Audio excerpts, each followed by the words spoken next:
So not guys, welcome to CHILLPOREAL. I'm doing it today because that's when Alex said he could do it, so I'm lucky to have him. What's up, man? How you doing? I'm doing well. Yourself? I'm doing fine, a little tired. Work today, so yeah, I'm a working man again. So Very nice.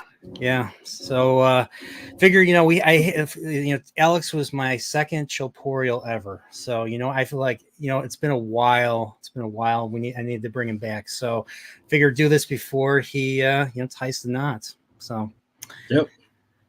so man, so how you been? What you been up to? Work and wedding. That's Yeah. pretty much been it.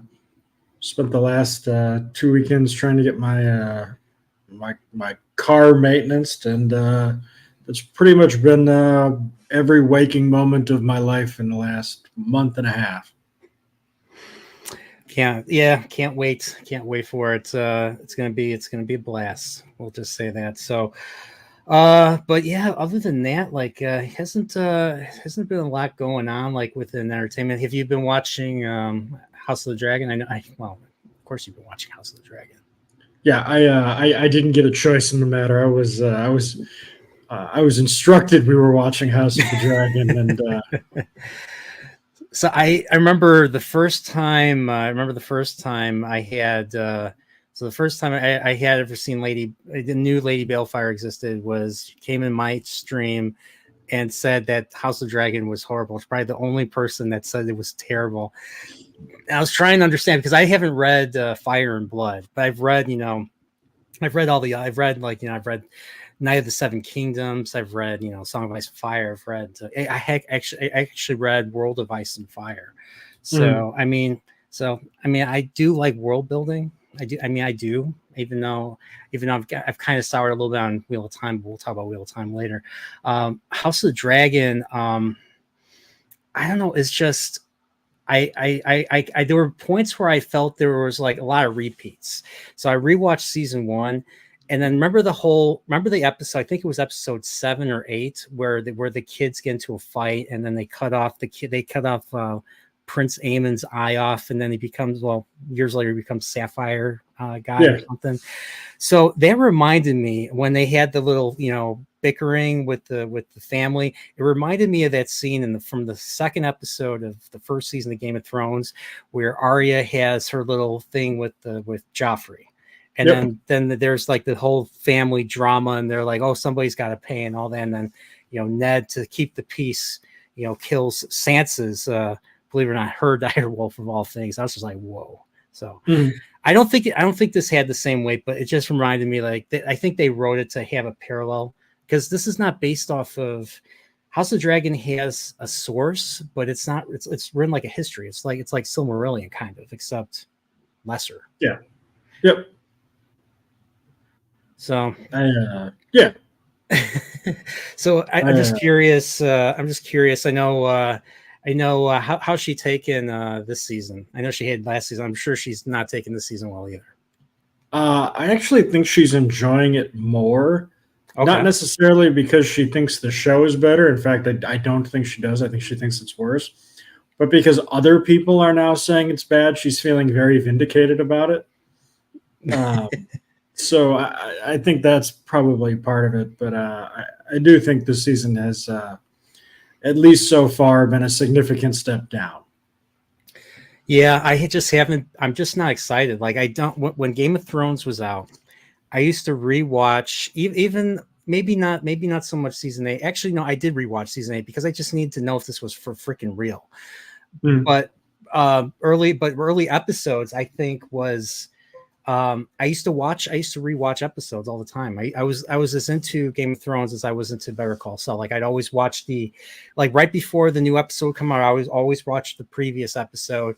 And sometimes during the week, Sunday or Monday or something would come along, I would rewatch episodes multiple times because I really enjoyed them. I don't know if it's the current climate or if it's just the quality of House of the Dragon. Maybe it's both, but I haven't really felt a need or an urge to watch it again. Like, I didn't rewatch episode 1 before going in episode 2. I just kind of went into episode 2 and I was just like, what happened again? I looked at my notebook. Like, I don't even want to read my notebook. That Well, that tells me how invested I am.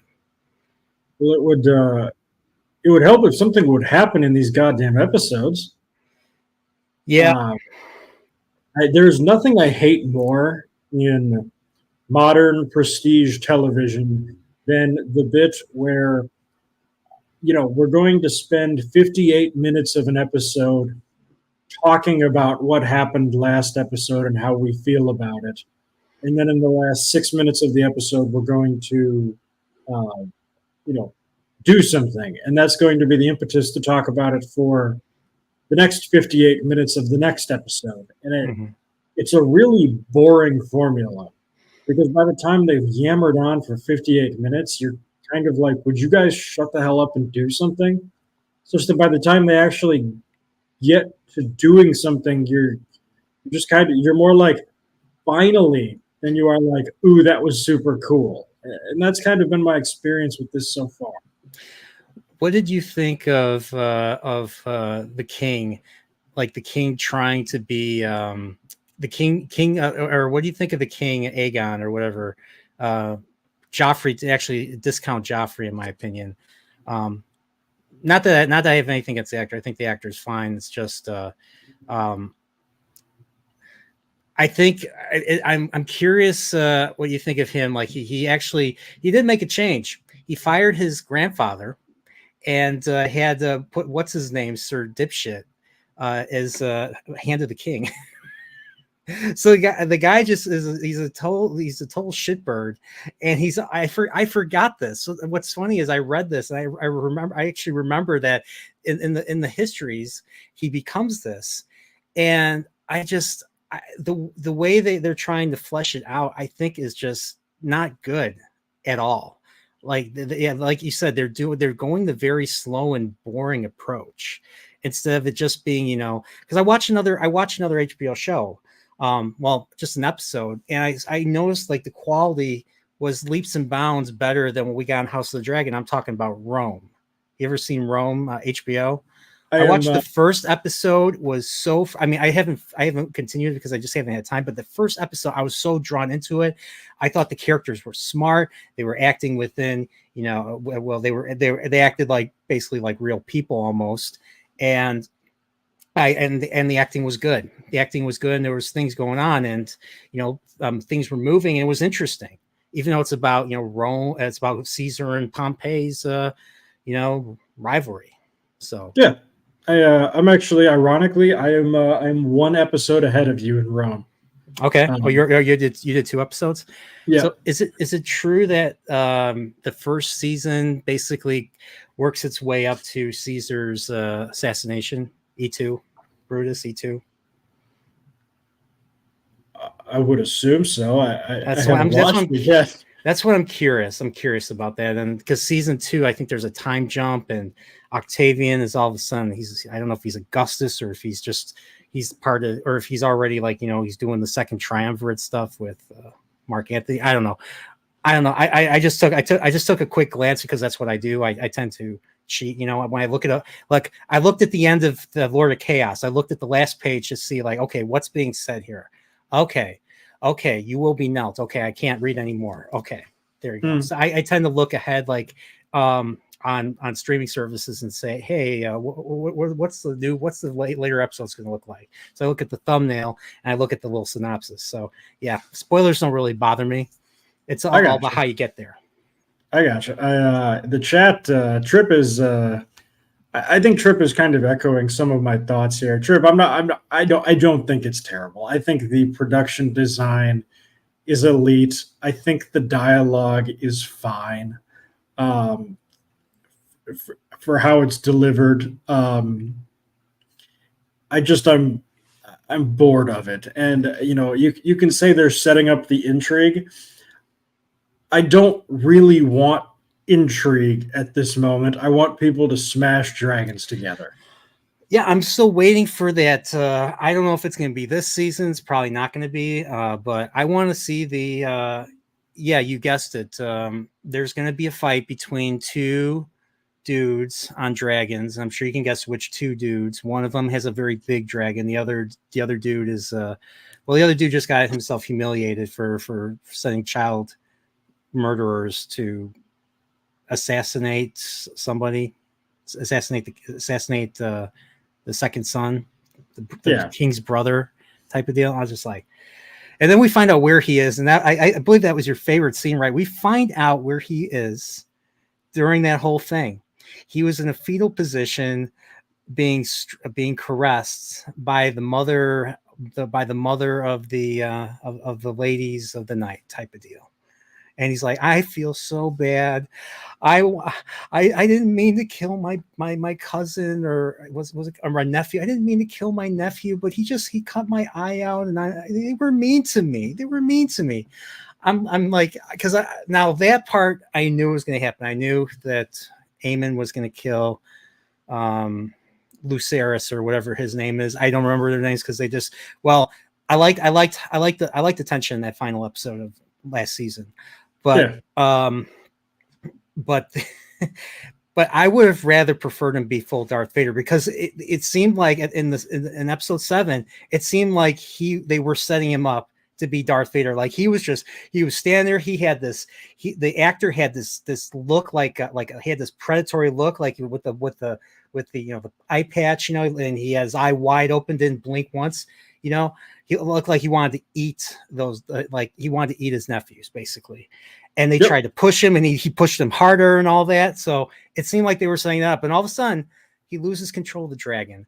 And I was just like, okay, this might be a future plot point in the books or something, but I don't like it. I would have rather that we never know. I agree. I could even take, he was just being a dick, and then he he lost control of the dragon and whatnot, and then but and I can't have him turning into a freaking whiny baby to a fat chick in a whorehouse. Like, and then she reminds him, stop crying in television. Yeah, she reminds him, oh, we suffer at the hands of you people because we're the little people, common people. Oh, come on, shut up about that. Right. I'm just like, yeah, we get it. We get it. Small folk are not treated well. Well, Song of Ice and Fire does not focus on the small folk. The small folk are usually the ones that get killed, and then of course people like Ned Stark have to act. One of the most captivating scenes in the first season of Game of Thrones was after he had his little run-in with Jaime Lannister.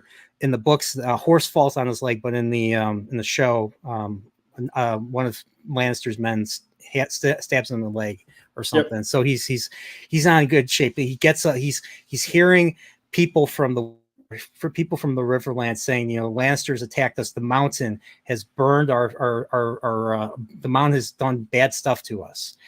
And he gets up, and then I don't know what it was about that scene, but that scene was just so captivating. I couldn't keep my eyes off of it. And Sean Bean gets up and just says, go after the mountain and take him in as King's Justice and all that. I thought that was a great scene. That's one of my favorite scenes in the first season. Yeah, absolutely. And Salty, I will try to remember that and not call her an obese whore next time. Trip, as far as demonstrating Alicent as a crap mom, it's not that I don't understand what they're trying to communicate to me. I don't care. Whether Alicent is a good mom or a bad mom is utterly irrelevant to the smashing together of dragons that should be happening right now, but isn't.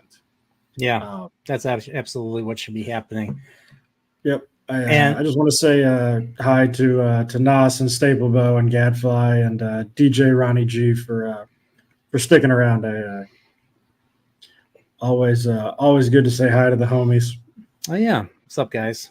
Forgot. I usually do that. I'm tired. Oh, good. This is as chill of a chill stream. Heck, I'm playing Elden Ring right now. That's how chill this is. So. I'm trying to get through Stormvale Castle. I'm trying to get through trying to. I was telling Alex this earlier. I'm trying to get through. I had those freaking eagles. I don't know if they're eagles or hawks, but they have like they're carrying swords and they're stabbing me with swords. I'm trying to hit them, hit them, and they killed me. They killed me a couple times, those jerks. And then later on in the same castle, one of them breathes fire and does all that crap to you. I'll be honest. This is great. I'm loving this. I'm actually more addicted now. I was a bitch last time. I'll be honest. I played it. I kind of rage quit the same way Steve did, because I accidentally. So here in this game, you can cheat. Like the game is so hard, you can cheat. You can summon NPCs. You can summon other players online to help you beat bosses. Well, I accidentally summoned a player to beat the first boss in this castle, and I was like, okay, I'm done. This was before. Now I managed to do everything by myself. I haven't cheated, not once, not yet. But I'm still dying a billion times, which is what you're supposed to be doing. Yeah. So. Okay. So the way you kill those bird things is you do the jump attack. Do you have a shield? I do, and I suck at the timing of parrying or yeah. Yeah. So don't parry. Sometimes I forget to shield. I forget to use the shield sometimes. Just block, let him hit you, and then do the jump attack. Because if you jump, their attempts to fly out, you get high enough to smack them down into the ground. Yeah. Okay, that makes sense. So, have you played all these from software games? I've played Dark Souls, Dark Souls 2, Dark Souls 3, and Elden Ring, and I've beaten all 4 of those. I've started Sekiro, and I have not played Demon Souls yet. Do you know that they just came out with a DLC for Elden Ring, and it's about 50% the size of the game, basically? I did know that. I am unfortunately probably 40 days away from getting any decent amount of video game time. Such that I can give that a real shot. Yeah, leave it to me to start being addicted to a game the moment I go back to work. So. I'm playing the original because I completely I rage quit, and so I'm playing it again. I'm actually doing a lot better. Like I'm already I know how to farm. Like there's a point there's one area where there's like a summon like steel ball tries to roll you over like in like Raiders of the Lost Ark. What you have to do is you have to let it miss you, and it has to fall into the chasm. There's like it's in the red continent. It's in the red continent. There's like a little there's like a tower over there, and that's where you can if you keep going back to you keep fast traveling, you can repeat that as many times as you want. Every time the ball falls in the hole, get 1952 experience. Yep. Unless you're lucky enough, then you get 5 times that, but that's all random. So but yeah, man, I mean I've been playing, I've been going through the caves, I've been dying. I always when I go against a big boss, I always run, charge, and you have the normal attack, and then you have the powerful attack. I always jump and do the powerful attack, and I hope to God that they don't hit me first. And it's usually 80% of the time they always hit me first. So it took me a while just to get past the when you get out of the tower in the beginning of the game, there's a guy on horseback with a long club or something, or sword or something. And I've been trying so hard to figure out the movements. It took me, it got to a point where I had to watch someone else do it. I had to watch someone on YouTube do it to see how they were moving and everything. Cause I couldn't figure out how to dodge certain swings and all that. So I don't know. Yep. The Limgrave Sentinel, I always recommend people skip and come back. But I did skip, and I came back. I was level 40, and everyone's like, "You should have beat him by now. You should have beat Margit by now. What's the matter with you?" I'm like, "Sorry, I know they're tutorial bosses. I can't believe I don't know, they're tutorial bosses, and I'm getting stuck with them." So, But hey, I got past them. I'm off to Liurna of the Lakes. I'm gonna go visit the churches. I'm gonna start getting some smithing stones. I'm gonna be upgrading all the billions of weapons that I have, because that's the thing. That's what I'm trying to do right now. Hopefully I'll find that giant that does that. But yeah, there's a lot of quests. There's a lot of things you can do, and there's a lot of things to discover. And I keep looking up, see if there's things I missed. Mm-hmm. So I don't know. I mean, maybe I'll get back into Zelda, because I mean, this all comes from my love of playing early Legend of Zelda, just going out into the world. Only thing that I have an issue with Elden Ring, and I wish you could do this, I wish you can interact and pick stuff up, like pick stuff up on a table, or read like like in Skyrim, you could read like a book, or a journal entry or something. I wish you could do stuff like that instead of just destroying stuff, basically. I gotcha. That's a fair commentary. The based on what you're describing, I feel like you need to be playing Bloodborne rather than Elden Ring, because I heard I heard Bloodborne's harder. My buddy Dread Roberts, that's like his favorite of the series. I think it's tough. I heard that one's tougher than anything else. Bloodborne is tough, but from a stylistic standpoint, Dark Souls, there's a lot of dodging, whereas in Bloodborne, there's the opportunity to stand in and get hit and hit back. Mm-hmm.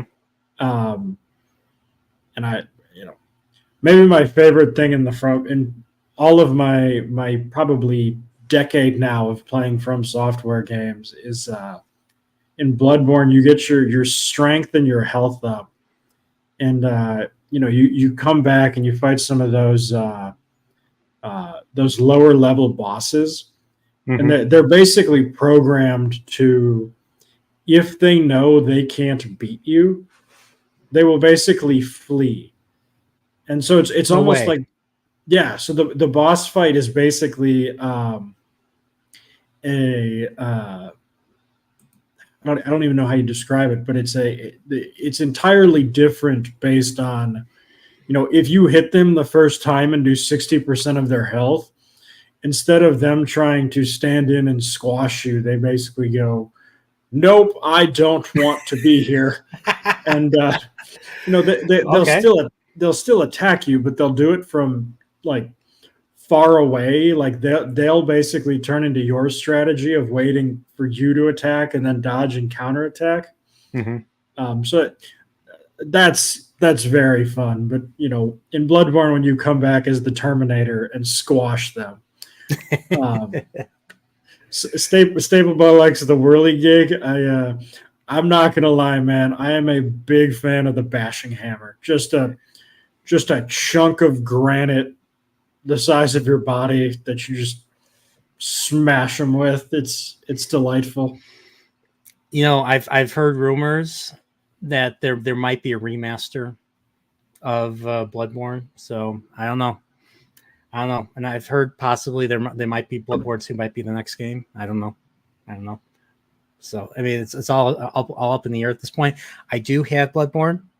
The problem is with most of my video games, it's still wrapped in the plastic. Like, it's still in its case, wrapped in the plastic, because I just thought, you know what, this sounds cool. I want to play this. And then I look online. I'm like, oh shit, I don't know if I want to play this, but I don't have the nerve to return it, because I don't want to look like a bitch, So, which is pretty much how I was with Elden Ring. So, but everyone was playing Elden Ring. I liked the way it looked. I love this. I love the score. Like, I literally feel I'm immersed in this world. I mean, the only thing I wish you could do is, I wish you can bash walls in and get a secret, get like a secret, passage to another room or something, kind of like in Zelda, or like I said, do some more interacting with the environments, which is something I know, like 3D Breath of the Wild and Tears of the Kingdom do. I don't know. Maybe this game will get me to play Tears of the Kingdom. So I don't know. There is some of that in Elden Ring, but there's more of it in Bloodborne. Or I'm sorry, more of it in Dark Souls 1. Dark Souls? Okay. Yeah, a buddy of mine, which in my opinion is still I don't know if I like Dark Souls or Bloodborne better. Both are outstanding. Hi, baby. You want to join us? I'll send you a link if you want to. Yeah, I'll send her the link. I'll send her the link. All right. Yep, no pressure. The so yeah, that's going on. I see Hot D. Have you been watching The Acolyte at all? I did. I didn't get through episode 4 yet. I think episode 5 already came out. So Oh shit. I'm gonna be honest. I'm like, I wasn't gonna watch this because obviously it's Disney Star Wars. Mhm. I don't. You're gonna laugh. You're gonna laugh at how I feel. I didn't hate it, but I didn't think it was good. I just didn't hate it. I don't know if that means something. I think Kenobi. I think Kenobi's worse, but that's just because I hated Kenobi. This show, I just don't care. And I think that's this is going to sound insane because it's crazy to say this, but apathy is the Acolyte's best friend. And you would think apathy, yeah, like I don't know, like usually when it comes to relationships or something, or feelings about something, apathy is considered worse, but I don't think that's the case with Disney Star Wars. Like you said, it's like that just tells you how evil Disney Star Wars is, because if apathy can be your best friend, it's effed. It's fucked. Literally. Oh, it's I don't know how you dig yourself out of the Acolyte. What do you mean? How many good products do you need to put out in a row before people start coming back? Before one. Well, really? Actually, no. I mean, would you consider? I mean, did you see Andor?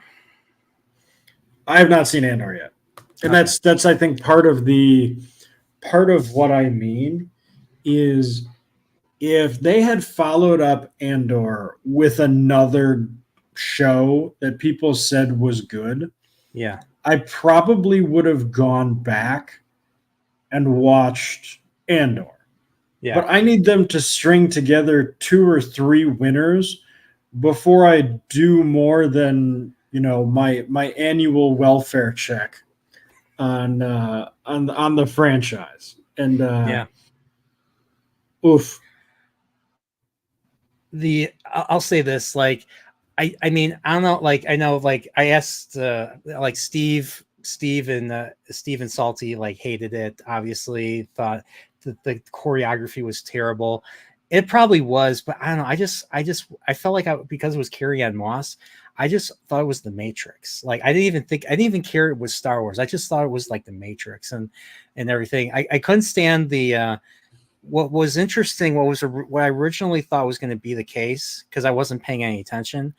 I thought the killer in the beginning was actually the same character in the next scene with, but then we find out that they're twins, so they weren't the same character. So I thought this was going to be another case where girl is going to do evil things, and then it's going to be justified somehow. The show's going to try to justify it to you and make them look good. Which is just too common a thing. This was something I was personally expecting.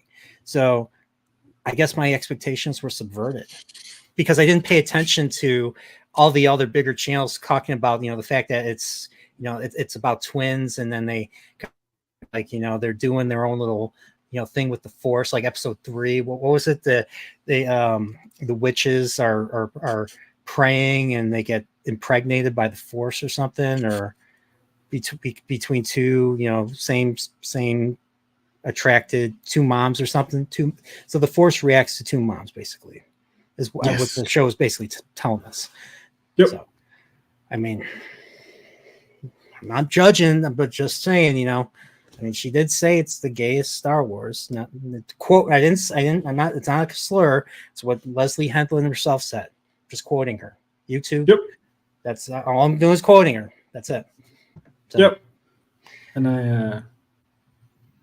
I don't know where to where to begin with that show. It's like when you walk into a to a house that needs to be condemned, and it's like, what would I fix here? Then you're like, well, we need to fix the drywall.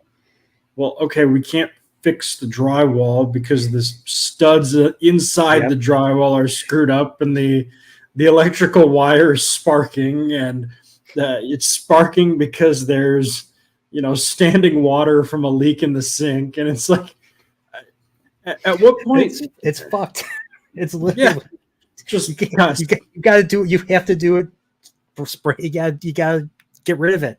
You got to start over. Bring the bulldozer in. Let's knock it down, and let's start with the foundation. And I remember, like, I think didn't they announced this like 2 years ago. They announced, like, or was it last year or 2 years ago? They announced Leslie Headland, and I mean, all the bigger channels were talking about it for the longest time. Harvey Weinstein's former assistant and alleged procurer of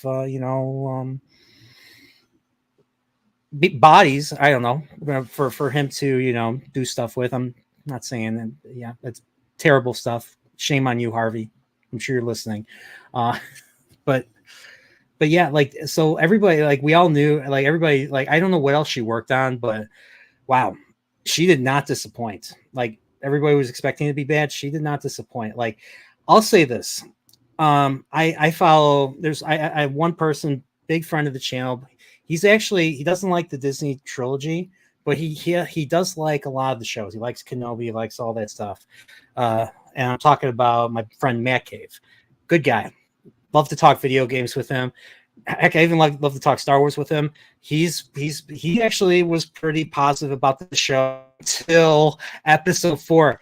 So it even got him to hate it. You know why? Because they freaking they violated canon with Ki-Adi-Mundi. I didn't realize that was him. It's the same character from the prequel trilogy, Ki-Adi-Mundi, because he was cheaper to hire than Yoda, the Master Yoda, the Grand Master himself.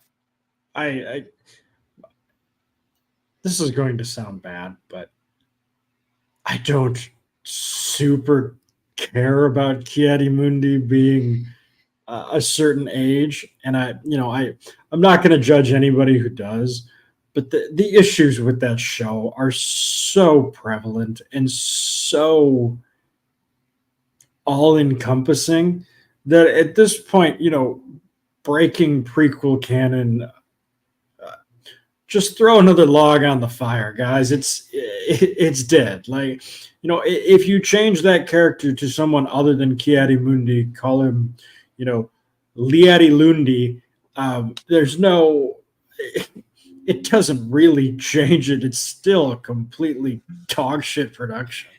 Yeah, and because of how bad it is, I'm gonna actually drink this whiskey in this cup. That's to show you how quality, how much quality the Acolyte is. So here's to the Acolyte, and hopefully let it die.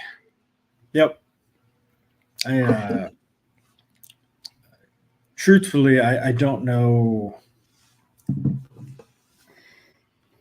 I don't know what to say about it other than just truly godforsaken. And I was watching a video talking, like, showcasing all the big Star Wars Disney shows and all that, and they're all saying, "Oh, this episode 4 is going to be like Predator. Maybe it'll be like Alien. It's going to be like something. It's going to be like something good." And then no, they killed off the Wookiee. So they were setting up the Wookiee. They killed him off. They killed him off screen. So. And then I think the episode ends with the Sith Lord, if that is even a Sith. It's probably the other mom. It's probably the other mom with the horns. I'm assuming that's her. I think that's her. It's either her or it's Carrie-Anne Moss. It's either of those two. Well, the leaks are saying that it's Asian Ezra Miller. So that may be you mean the dude that owns the shop? The Apocryphy, the potion guy. Oh my gosh, it probably is true then. Oh no, this is so bad. Truly, yeah, I don't know what to say. Gadfly in his comments is 100% right that's exactly what it was, and The guy was clearly there to be dangling keychain. Yeah, yeah, because they had to show off, like, when you're hanging out with your apprentice, you have to show power by igniting your lightsaber, right? You like I like how Disney does this. Like, oh, you show a Sith, they have to ignite their lightsaber in order for us to care or something. They did, like, I don't know if you've seen Solo. Solo ends with Darth Maul in a hologram igniting his red lightsaber in front of Daenerys Targaryen. yep. Why? She's not a Sith. She's not a Jedi. She's just a smuggler, scoundrel, whatever. You'd like her, Yep. Why ignite her? Why ignite that lightsaber? Like, wouldn't the Sith want to be secret or something? Yep. Especially from the Empire, especially if you're not the Sith. What do you want me to say, man? You don't have to say anything. That's how speechless. That's how speechless it is. That's how nonsensical it is. So, but what's funny? It's going to be 5 years. So 2019. Can you believe it? It's going to be 5 years since that movie called The Revenge, the Rise of the Palpatine family graced its presence. Or they call it The Rise of Skywalker, and they haven't made a movie since. All because of Solo not making the money. So I think that's part of it. I think another huge aspect is they thought the fans. No, they thought they thought Star Wars was a big enough name that it was going to make Disney Plus profitable on its own. So their thought was, why would we bother to split costs or split the revenue of Star Wars with the movie theater when I can get all the revenue through Disney Plus? Yeah. And it didn't work out. And had these shows all performed like season 1 of The Mandalorian, I think we would have gotten the next Star Wars movie released on Disney Plus, but you would have had to pay $30 to get it. Mm-hmm. But it hasn't been successful enough to justify doing that. So have they lost money, or they have? I don't even know how to follow the figures for streaming and all that. So has Disney have the shows not done good, like you said? They have not done well numbers wise, and Disney Plus itself has proven to be a financial millstone around Disney's neck. They've not been able to get the membership numbers that they were hoping for. Like, did they actually think they were going to be better than like Netflix? Yes. Yeah, not going to have. Even though they have a wealth of stuff that I'm surprised. I'm surprised they haven't canceled more of their own films. Come on, Disney, cancel all your films, put them in the Disney vault. I triple dog dare you to do that. Seriously, put Snow White in there. That's problematic. Put Pinocchio in there. There's child trafficking in Pinocchio. Put that away. Yep. Fantasia. There's no. I'm not going to even go. Fantasia. There's hippopotamuses. Mm-hmm. They're being oppressed right now. No, they're not. But I'm just saying, like, if you feel the past is problematic, cancel yourselves. Do it. Yep. It's truly amazing. I just looked it up. Disney Plus has apparently lost $11.4 billion since its inception. How much? Because I think, was this a Bob Iger? This was a Bob Iger thing, right? Of course it was. Yep. I'm curious. Do you know how much? So they lost $11 billion. How much did it cost? Did it cost more than that? Yeah, I mean they've probably made 11.4 billion in revenue, but if you Yeah. have Yeah. Yeah. 22.8 billion in expenses, Yeah. oh man, apparently Articus watched the episode. So apparently there were supposed to be 8 episodes. So yeah, episode 5. Oh, okay. The best.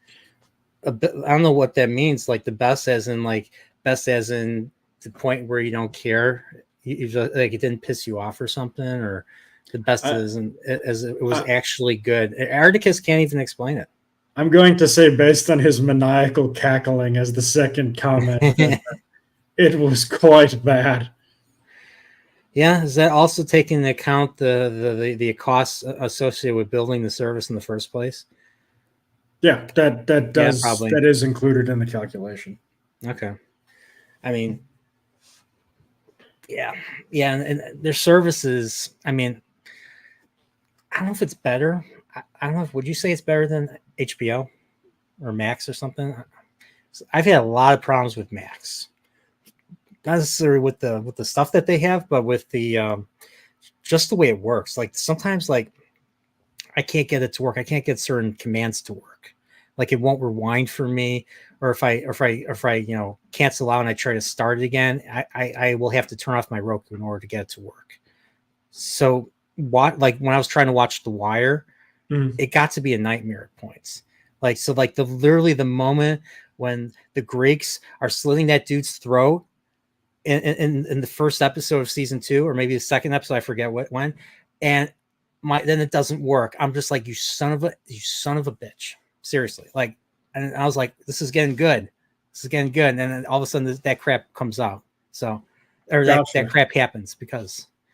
Gotcha. Apparently Trip is saying that the some of the apps for Roku are terrible. I'll be honest, I tend to watch it directly off of a smart TV. So I have not had any issues with any of the apps, but what's funny is this TV is apparently smart too. I just don't want to use the stuff. That's fair. Yeah, I don't want to connect. I'm not used to the idea of connecting my TV to the internet. Yep, that's totally fair. Yeah, woof. But yeah, dude. The other thing I want to talk about that I didn't get a chance to, because it's been a while. I want to talk about the rest of The Wire with you, because when I had you on, we only talked about season 2. We didn't talk about like season 4 and season 5. I talked a little bit about season 3 with Pips, but I didn't get to talk about season 4, which I think is your favorite season. It's my favorite season too. Season 4 was insane. Like the addition of those kids. The addition of the kids was a great addition, and having what the hell's his name, Prez, be a teacher. I thought was a great idea too. It's a shame that he was barely in season 5, but season 5 was, I don't know. Season 5 I did not like, even though I understood what it was getting to. I didn't like the press storyline, or with the newspaper, because what's his name? David Simon used to work for that newspaper in Baltimore and all that. I didn't really get into that one. That's fair. I do think season 5 is the weakest. I'm curious why, because I thought there were some really interesting things, like the way the show ends. I mean, the show kind of feels like they wrapped it up really quickly, because you had that one lawyer, and you had the I forget, what was she? She wasn't the DA. Was the woman that they do all the court stuff with. I forget her name. What's his name sleeps with her in season 1. Yeah, the McNulty's. What was her? I forget what her position was. She was a prosecutor. She was okay. ADA prosecutor. ADA. Okay. So it's her and that one lawyer, the one that was that defends all of Barksdale's people, the one that had that awesome exchange with Omar. Yeah, dude. Oh my God, Omar. That one hurts.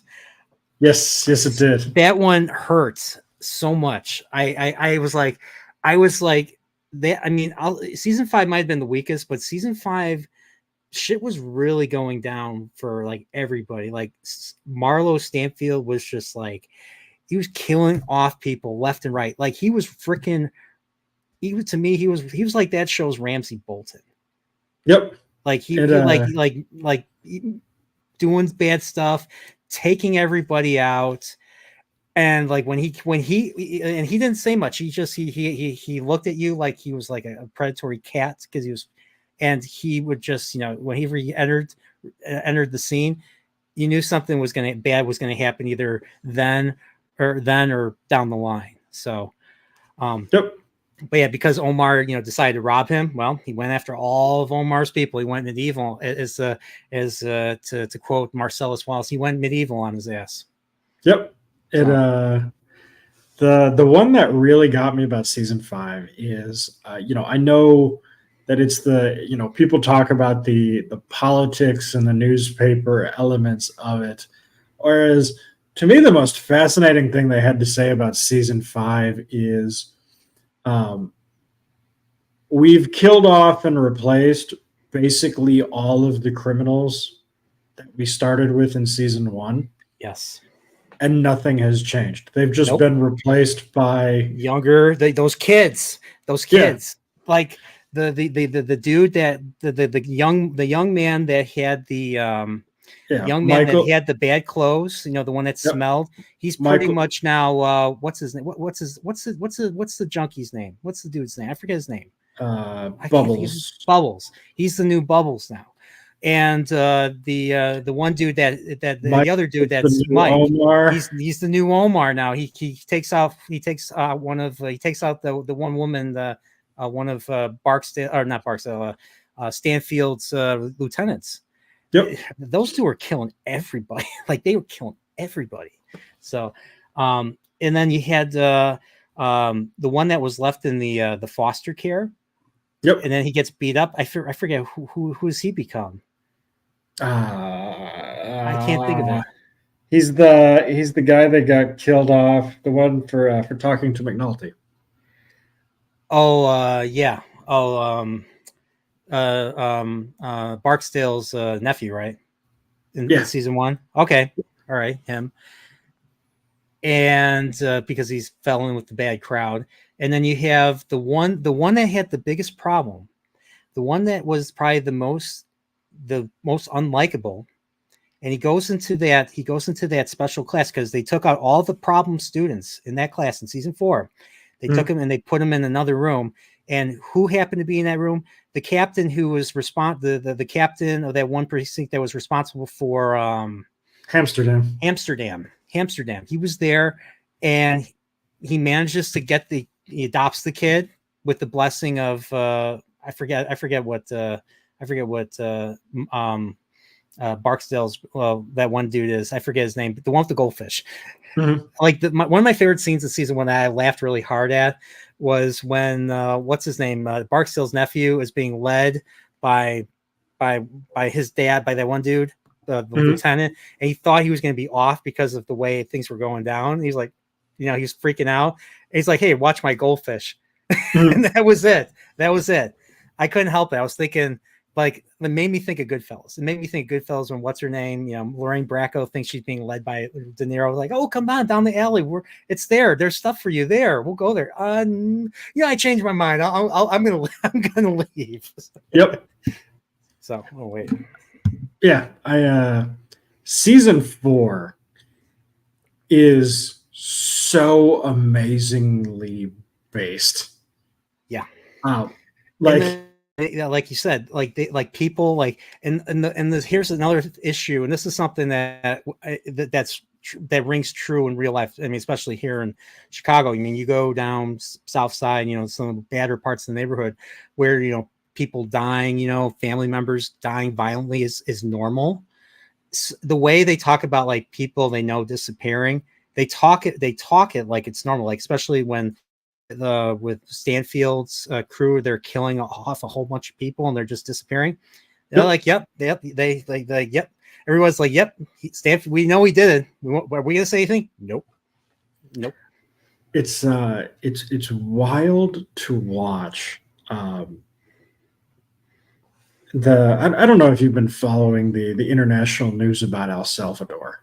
Um, Not quite. No, I mean, all I know, because I know my friends, one of my friends' wife is like her mother's from El Salvador, and I mean, I know that. I mean, all I know is that there's like gangs running the place for longest time, ever since like the 70s, maybe even before that, 80s. You know, I mean, there was one movie where Raul Julia plays a bishop in El Salvador and he gets murdered. yeah. So I think it was 4 years ago. El Salvador elected a guy named Bukele as the president, Okay, and it took him 3 years to get El Salvador's murder rate below that of the United States of America. I heard about that. I actually heard now that you say it, I've heard about that. He Yes, cleaned. He literally cleaned house. we are arresting and detaining everyone. And basically, what he did was, and it's a version of Amsterdam, Yeah. where in Amsterdam we removed all the criminals from civilized society. Mm-hmm. And the police captain was getting all the letters. Oh my God, you're doing a great job. My nobody has been shot on my stoop in the last 6 months. We love it. We love it. We love it. Mm-hmm. And he did that, except instead of giving them 6 square blocks to terrorize, he just arrested them. Yeah. And detained them. Mm-hmm. And it solved all the problems.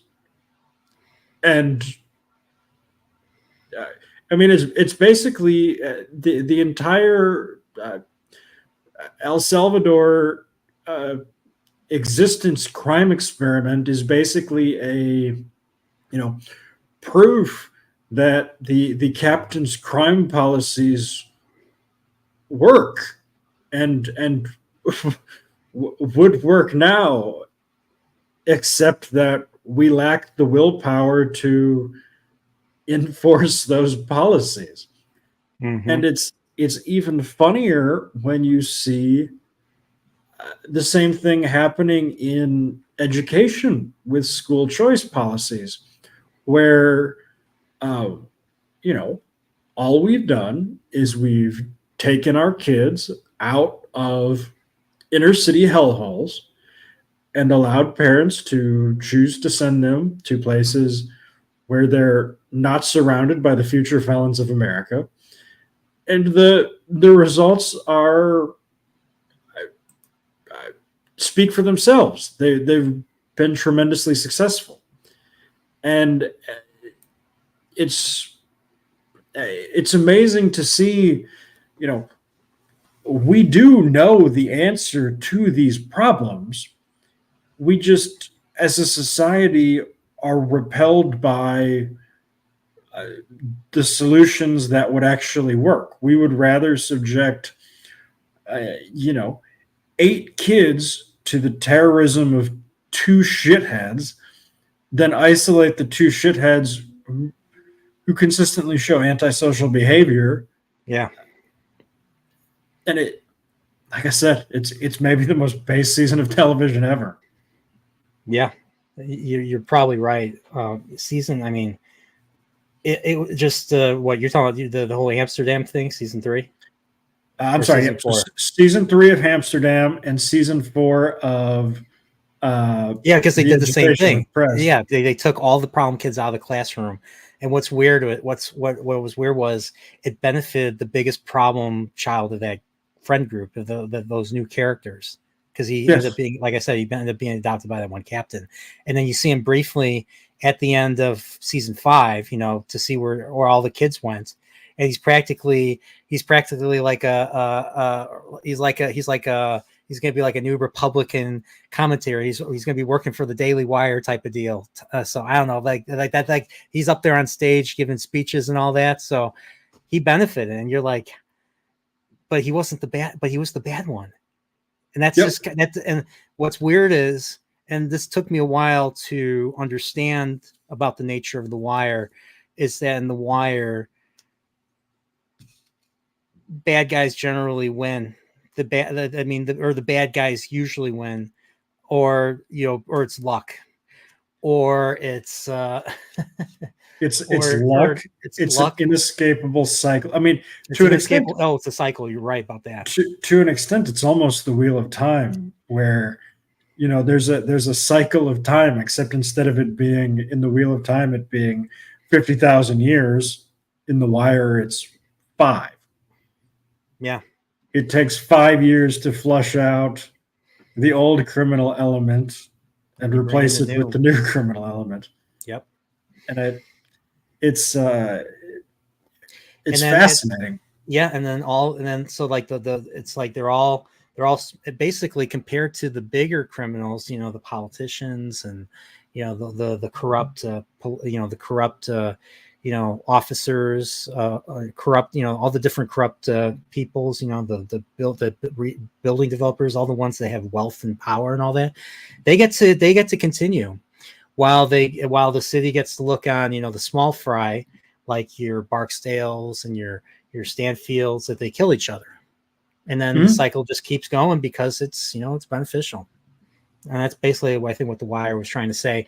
And then you have and the one thing I found out that rubbed me the wrong way at first, but then I realized, because once again, this is The Wire, it makes sense that Stanfield not only would survive, Stanfield not only survives, but he gets everything that I can't think of his name. Barksdale, Avon had, and Stringer. Not Stringer. That everything that Stringer wanted, Stanfield got, even though he didn't want it. And he still, even at the end, he still didn't want it. He still wanted his corner, because that's all he could, because he's not intelligent like Stringer was. Stringer was reading freaking Wealth of Nations by Adam Smith. He had, like, after he dies, they was it McNulty and what's his partner's name again? Booth. Booth. Yeah. They go in, they see like his library. He's got like all these classics. Like he's really, like, not only did we see him like in economics, but he's like extremely intelligent. And this was something he wanted to build himself up to be.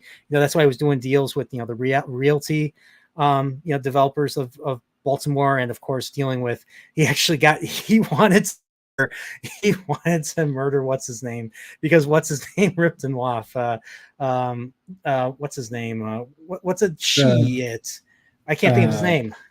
Clay Davis. Clay Davis rips him off. He gives hey, give me money, Stringer. I can do things for you. And he's like, that son of a bitch, I want to murder him. And then Avon has to pull him aside. He's like, you want to kill kill him, public figure, Clay Davis? No. And then one thing you have to realize, and this is something you told me, and which is absolutely true, is that they are small fry. They are not the biggest gang in the city. The biggest gang of the city is the city of Baltimore itself, with their police and all that. The politicians, they're the biggest gang. They're the biggest gang. They're the ones. If you go after them, they will go medieval on you. They will arrest all of you. Yep. And it's the other thing that I find fascinating is there's an interesting guy. He actually worked for ESPN for a while, but his name was Bomani Jones.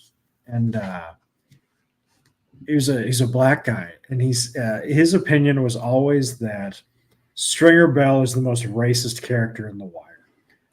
That Stringer Bell was he went to community college. He got all the learning, and you never once see him try and convince any of the other black kids to go and learn this stuff, because he basically didn't think they were capable of it. Yeah. So I found that to be an interesting take on it. But I also found it to be an interesting take that, to an extent, Stringer Bell being the smartest criminal didn't make him the most successful criminal. In fact, for all of his intelligence, he really wasn't even as successful as Avon. At running the game, because as you kind of see in season 4, the lessons of school and the lessons of society aren't actually all that important for life on the corners. Yeah. Um, and so, in a way, it's interesting that that's kind of how he lived and went. I,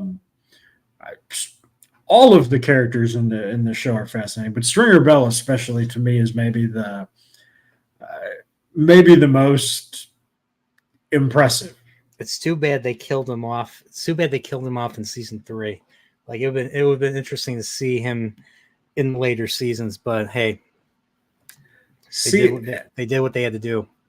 yeah, and to an extent, I think Stringer Bell's, it really goes to kind of highlight the, sort of like I said, that same lesson that they talk about in season 4 of, you know, the a combination of, the skills of society and the skills of, the academic are not the relevant skills of the street, but also it sort of serves as a reminder that, if you and I tried to, um, sort of run his business with the sort of the mindset and the understanding that we have, we would not be successful because No. they have their own their own ecosystem, and it's an ecosystem that evolved due to the kind of characters that they have, and they're not built for that level of sophistication and that level of development. You're talking about the criminals on the corners. Yes. Yeah. I mean, yeah. I mean, when you basically reject school, and I mean I mean, based on what we see, like that one kid's mother, the one that gets adopted by Captain. I'll call him Captain. I never remember his name. Captain Stone. Amsterdam. Yeah. Stone, maybe. We find out that he doesn't even want to do that. He doesn't. We find out that like a lot of these kids are forced to do these things by their own parents, by their single moms, because there's no dads. And that's another issue that the show does address, is that there's a lot of dads. His dad's in jail because murderer and all that. He works for Avon, and that's an issue that there's no structure. There's no structure, and it's normal. It's like I said, it's normal to them. People dying, their friends dying, or people they know, from the neighborhood dying. It's commonplace. They're used to it, which is it's terrible. It's terrible. It is incredibly depressing to think about. And Lady B and Gadfly are kind of talking about this in the chat as well.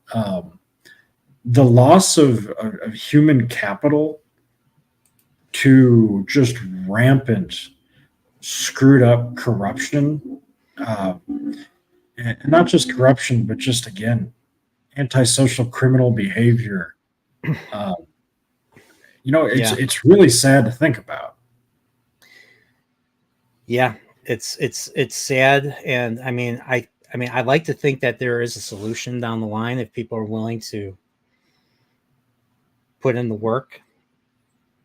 But a lot of people, politicians just don't want to challenge, the system, because they're most likely going to be eaten alive, and probably likely so. That's why people, instead of challenging the system, will simply play the game instead. So I'm curious. I was curious. One other thing I really liked about season 4, I thought. I mean, I was really interested in how Carcetti becomes mayor. Like how like he eventually, he wins. I forget how he wins exactly against the current mayor, but like I like how he wins the mayorship in season 4. And then season 5, there's I think the other big thing about season 5 was there was no funding.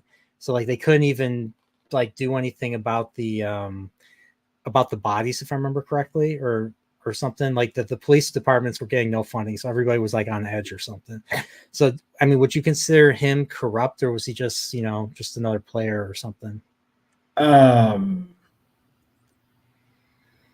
Or like, you know, he came in with good intentions. You know, I'd like to think most politicians come in with intentions, but then they get bogged down by, you know, politics, by the system. Can't get anything done. So I think Carcetti, to an extent, is corrupt in the sense that everybody who is involved in Baltimore or Chicago or New Orleans politics is corrupt. I'll just say this: after watching, so I initially did not. I initially wasn't sure. I was on the fence about The Wire, but then I watched more of it. It's gotten me interested in Chicago politics now because of that show. So as a side note, yeah, you know, as white flight continues to hit Chicago, you know, I remember when half the neighborhoods, which are now yuppie, overrun now. I remember when I was a kid, they used to be really bad. Like there used to be gangs, there'd be, you know, graffiti everywhere. Like I don't know, like it seems like they pushed, yeah, like it seems like, you know, there was flight, but then like younger people just started moving back into, you know, the areas by Wrigleyville and Boys Town and yep, Lincolnwood or not Lincolnwood, Lincoln Park, Old Town. Mm-hmm. So I mean, it's become, I don't know. I think the city got better, more safe in my opinion, especially in those areas. Southside's still bad though. Yeah, and I think what it's ironic. What you're describing is Gentrification, but it's also sort of the only way in America now to redeem a neighborhood is to make living there so expensive that desirables can't afford to be there. Yep. And it's terrible because, you know, you as a regular citizen should be able to live in an affordable place. But the problem is that if you make the place affordable, it becomes a crime-ridden hellhole. So what I don't agree with this, Lady B. I don't agree. Chicago is not worse than LA. I went to LA once. I got a massive violation because car rentals don't give you, you know, transponders and all that. So yeah. And then the people driving in LA, like there's a reason why there's a term called California drivers. I know, Lady B. I know you're from California. I know. But LA is terrible. Like every time I drove on the freeway, I thought I was going to die because like I could never change lanes because everybody was going at like 150 miles an hour. I think it's utterly hysterical that you think the rest of us don't have names for Chicago drivers and Chicagoans in general. But Chicago drivers are. I was going to say, why don't you go ahead and text Salty and ask him? People in Chicago do not drive slow. Get over it. Go ahead and text Salty and ask him some of his favorite names for people from Chicago. I'll definitely do that. So I mean, it's in a way it's interesting, but I also think it's really funny that the Wire covered the defund the police argument like 7 years before we did as a society defund the police, and then realized it doesn't work at all. Was there I mean, did it really start with like all those incidents that happened under? I mean, I know because we're talking about The Wire, we're talking politics, but with like you said, you talk about did that really start with, you know, a certain, you know, guy who was addicted to fentanyl, or did it happen before that with like, you know, the Trayvon Martin case? Because I know that's when BLM got started. I don't know if it was Trayvon Martin or Ferguson or all those other incidents that got so much attention on the media. No, that was because of police actions. No, BLM basically became a relevant national item with George Floyd. And you know, maybe the most fascinating sequence of political events was George Floyd died. The media made a huge deal out of it. Social All the media white, blew up on social media too. I mean, everybody yeah, was taking out their all, phones, and you yeah. see this guy, his legs on a man's neck and all that. I mean, you're gonna get those responses, and it happened. Like everybody, like around the world, people around the world were reacting to this stuff. I was just like, glam, and then things happen here in Chicago. Like, I mean, this was in the dead. This was like in the dead center of the pandemic, and the pandemic was still going on, but they were telling people to spy on your neighbors, to snitch on your neighbors if they're doing anything, not wearing their masks or something. But then they allow people to go out and protest this. I'm like, which is it? Which is it? Is it only only one group of people can do certain things while the other can't? And this is kind of where this is. I mean, yeah, this is, I don't know. It's politics. Well, there's another element to it as well, which is our oligarch overlords understand that their ability to enforce, the law and the rule is largely dependent on compliance.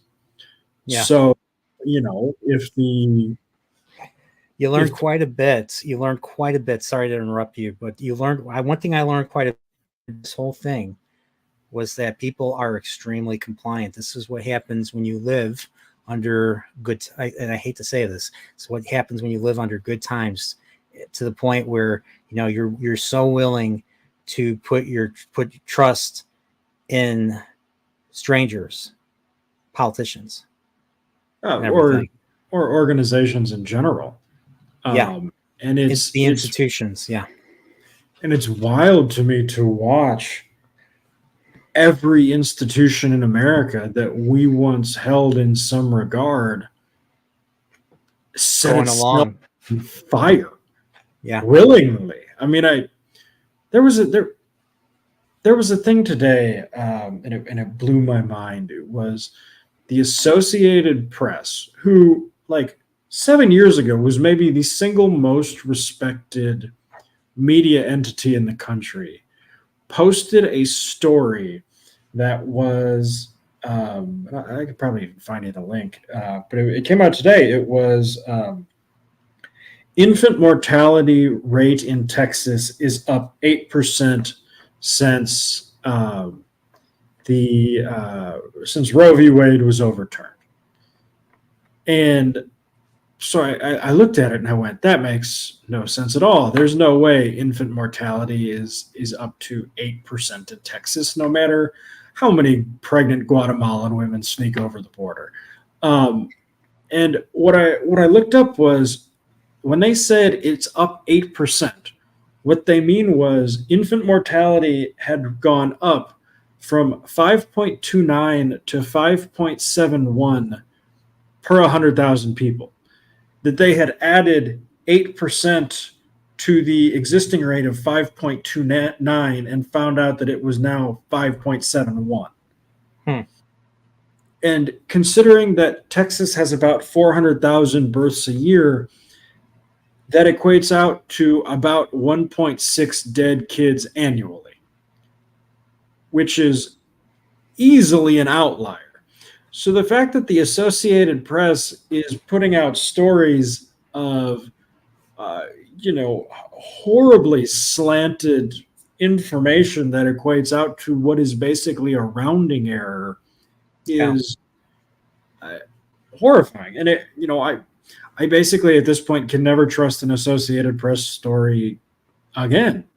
Mm-hmm. And the Associated Press is only one such institution. I don't think anybody is ever in our lifetime going to trust the CDC again, especially now with the FOIA evasion that Fauci may very well see legal consequences for if Trump wins. What institution is there left in America? I mean, our courts just went through that Trump case that I can only describe as Soviet era esque. I mean, is there anything left? Yeah, I mean, just the fact that they're not even trying to try not to hide that type of stuff, and people are just this is probably the most political chilporial I've had. Thanks, Alex. But we're talking about The Wire, so it's actually appropriate. But yeah, it's like more people are opening up their eyes to this. I mean, it's just I mean, honestly, I'm honestly, I mean, I'm still optimistic. I'm hoping that there's something good will come out of this and everything. I know a lot of people don't feel that way, but I'm hoping something good. I'm hoping something. I don't know. I'm hoping there's consequences, and I'm hoping that things can turn around. Well, I mean, that's just me though. That's the naivete. It's my naivete. What can I say? I live in Chicago. What can I say? I don't think that's naive at all. I think having seen the development of the elections in France and Germany and Britain, Oh yeah. That's true. Isn't Czech Republic going through the same thing? Yep, there's it's pretty much happening all over Europe, but I mean, because I know in Europe, I mean, Europe is dealing with their own is dealing with their own crises equivalent to what we're going through on the border. But there's also there was a farmers thing in the Netherlands. There was they wanted to get rid of the food in the Netherlands because of I don't know if it was it killing the cows or something because there was net zero goals. Yeah. And then they had their own little protest. Farmers were all protesting with their vehicles and everything. Yeah, it's just dude, seriously, you're gonna f with the food supply. I mean, is salty right? Are we gonna be eating the bugs? Are we gonna own nothing and like it? You will own nothing and like it. I think salty is probably right about more things than I want to admit, and the only thing I will say is I know that things are getting weird when Germany is starting to find itself again. I mean, Germany.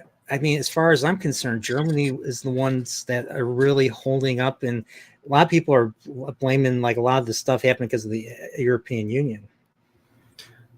Certainly, that plays a part in it, but people say politics is downstream of culture. And for the longest time, Germany was a nation living in, guilt over the Holocaust. Yeah. And I think for the first time, we're seeing a Germany that is just about done with that. The popularity of the anti-immigration movement in Germany is wild. The AfD party, which is basically their far right party, is now their second biggest party, and in a political system that is proportionally assigned rather than just having the two parties that means something. Like I said, I don't think you're foolish to be optimistic. I think it's coming around, and I apologize to Articus. You're screwed, buddy. Short of us liberating you, I don't think you're. It seems like half the white cloaks are in Canada. I mean, you have Danes in Canada, Articus is in Canada. There's a lot of white cloaks in Canada. it's interesting for sure. I'm trying to think who else. Who else is in Canada? Isn't Gadfly? No. Wait. Gadfly's in Canada. Yep. Gadfly's in Canada. Zax is in Canada. He's not in WHITECLOAK though, but Zax, yeah. Yeah, Zax's in Canada. Yep. Dude. Yep. Bro. It's rough, but yeah. Anyway, you said you had Wheel of Time stuff to talk about. Yeah, I mean, I'm just I've been really slow to get back. I mean, I listened to Lord of Chaos, listened to about halfway. I don't retain as much as I don't know. You're probably much better at retaining stuff with audiobooks than I am. I've had auditory deficit my entire life. So, I mean, there are times where I do pay attention, but half the time my brain just like wanders off and I think about something else, and then it becomes noise after this point. Okay. I still love, between the two. I mean, I like both of them, but I like Michael Kramer a lot. Whenever there's a Rand chapter, or a Pat and Fane chapter, especially, I like, and Michael Kramer does a great job doing that. But which is what I'm going to tell you is, it's fine to kind of lose focus for a minute when the girls are on the screen.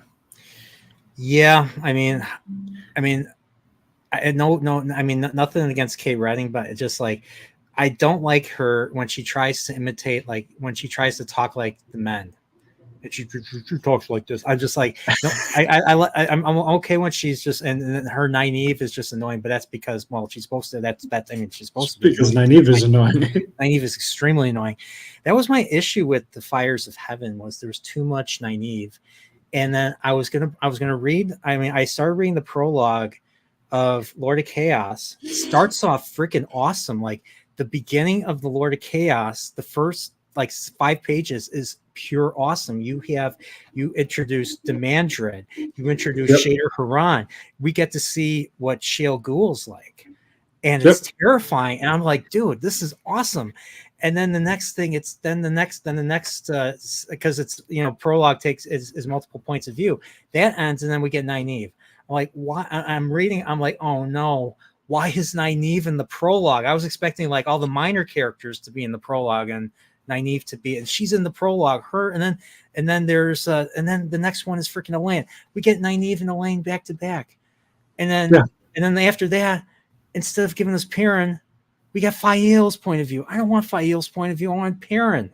Perrin is in it, but my issue with Fires of Heaven is that there was no Perrin in it. I know a lot of people are going to say that we don't have a problem with that. Perrin had a great story in Shadow Rising, and I like that story. I just didn't like how it ended with the White Cloaks and all that. But that's a me thing.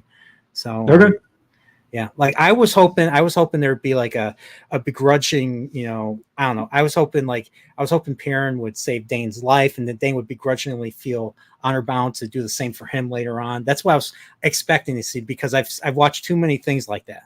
I watched too many shows like that or stuff. So that's what I was expecting. But no, we just got the White Cloaks were just sitting there, weren't attacked somehow, even though there's a battle going on. They somehow weren't attacked. They didn't do anything. They just left. I was just like, so ironically, how we were talking earlier about how organizations of authority rely on compliance, in order to execute their power. As soon as the Two Rivers stopped complying with the bullying mandates, the White Cloaks didn't have any power anymore. And then they're like, we're not gonna. You're like, you want to take him in? Yeah, you have to go through all of us. That's basically what happened. So you have freaking, Bran Alver stepping up. You have freaking, any scene with Tam Althor is going to be awesome, because Tam Althor is awesome. So like, there are things that I am still looking forward to in the series, even though I haven't really been interested in reading more of it. I still want to read. I want to see Rand and Tam have a reunion. I'm sure it's going to happen, like probably at the very end. That's what I'm thinking. It's going to be at the very end of the series. The Rand and Tam reunion is phenomenal. And Gadfly is right. Tam Althor is the best character in the series. And I'll probably reveal it here. I've been kicking around and outlining a potentially trying to write the Tam Althor prequel that Robert Jordan talked about writing. Yeah, I mean, had he, I heard had he lived, I have another question for you. I was gonna probably save this one for Pips because he probably would. He probably definitely have his own opinions. I could ask him that too down the line. But do you think if Robert Jordan lived, finished the series, do you think he would have done something equivalent to the Silmarillion, but with the Wheel of Time world? So like a history, a history and the mythologies of the ages or something like that, or kind of like with Fire and Blood, George R. R. Martin stuff type of deal. So there are a couple of like supplementary books like that. What is it? Robert Jordan's The World of the Wheel of Time it's more of an encyclopedia than it is a history. Yeah. But I actually would not be surprised if that were to come out some point soon, just because, Harriet is still with us, hopefully for years to come. And then his assistants are still with us and still writing stuff. So how many assistants? How many assistants did he have? Did he just I think he had two. But then kind of like Brandon Sanderson, he had a number of beta readers that kind of contributed as well. Kind of like beta testers with video games, but beta readers. So he would write like a certain draft or revision or something, and he'd have them read it or something. Yep. Okay. Interesting. Yep, and it's unfortunate that many of them became the biggest Wheel of Time show shills. Articus, shut up. We do not need an Androl book. But you are 100% correct. The Tam book would have been much better than New Spring. Yeah. Was there another character he had in mind for that prequel series? So Tam Althor, as far as I know, is the only one that he was going to do a prequel on. But what about Tom Maryland? What about Tom Maryland? I think. So Tom Maryland, ironically, is actually pretty well fleshed out by the end. You don't get the details, but you know of what happened with Morghese and Elida. So you kind of know what happened in his youth. Yeah. Whereas Tam, Tam fought in 4 wars before he came back to the Two Rivers with Rand. So there's a lot more meat there, if that makes sense. Yeah, I mean, and I'm assuming there's I'm assuming they didn't even cover, or Jordan didn't even cover those other wars that he was part of. Not really. That there were there were 2 wars between Tyr and Ilion. There was the White Cloak War, and then there was the Aiel War where he finds Rand. Yeah, what was the White Cloak War? Is that a read and find out? It's actually, I think it's mentioned the most in chapter 9 of Lord of Chaos. From when Pedro Nile is talking about. Oh, okay. Because I know there was an interesting chapter I was listening to, and I was like, okay. I was thinking this is good world building right here, where Rand is talking to a scholar. Yep. So that's not that chapter, but there is in chapter 9 of Lords of Chaos, you get a Pedro Nile POV. That's the one that's the one that was very. It felt very Game of Thrones, very yes, a lot of plotting and a lot of subterfuge and all that. I got to the part where the White Cloaks, which I never thought would happen, but that because this is because of the fact that Pedro Nile was in contact or within close up to Pan Fane, and Pan Fane, Ordeith, it just has this evil aura because I don't know if it's because of his Mordeath. His corrupting influence, basically, and that's kind of why. So I got to the chapter where the White Cloaks tried to assassinate Rand, which just doesn't seem like something the White Cloaks would do. They would come and they would, they'd probably kill you, but not that way. And I was Rand's like, you tell Pedro now if he ever comes near me, I'm going to hang him too. Mm-hmm. Yeah. So I was like, interesting. This is I'm curious if this is like Darth Rand that you keep teasing, or if Darth Rand doesn't come up for another book. So Darth Rand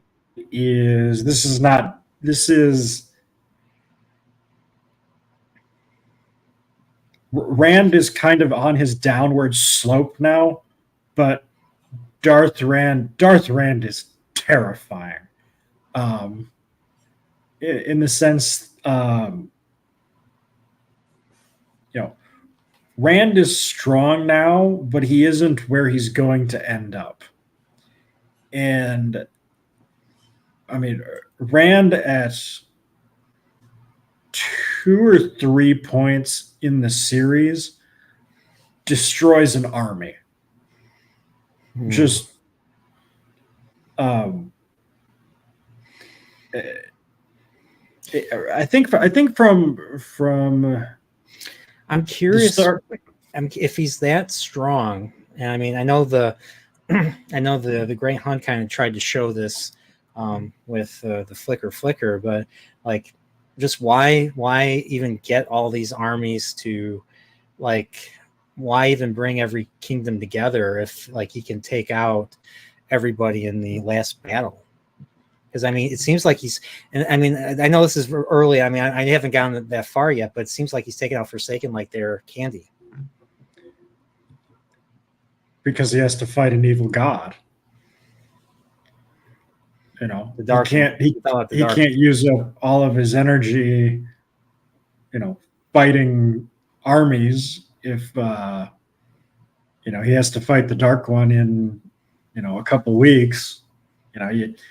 Even the best boxers in the world don't fight 3 fights a year. Yeah,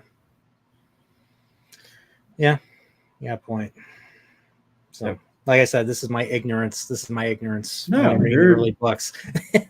You're good. But yeah, I do intend to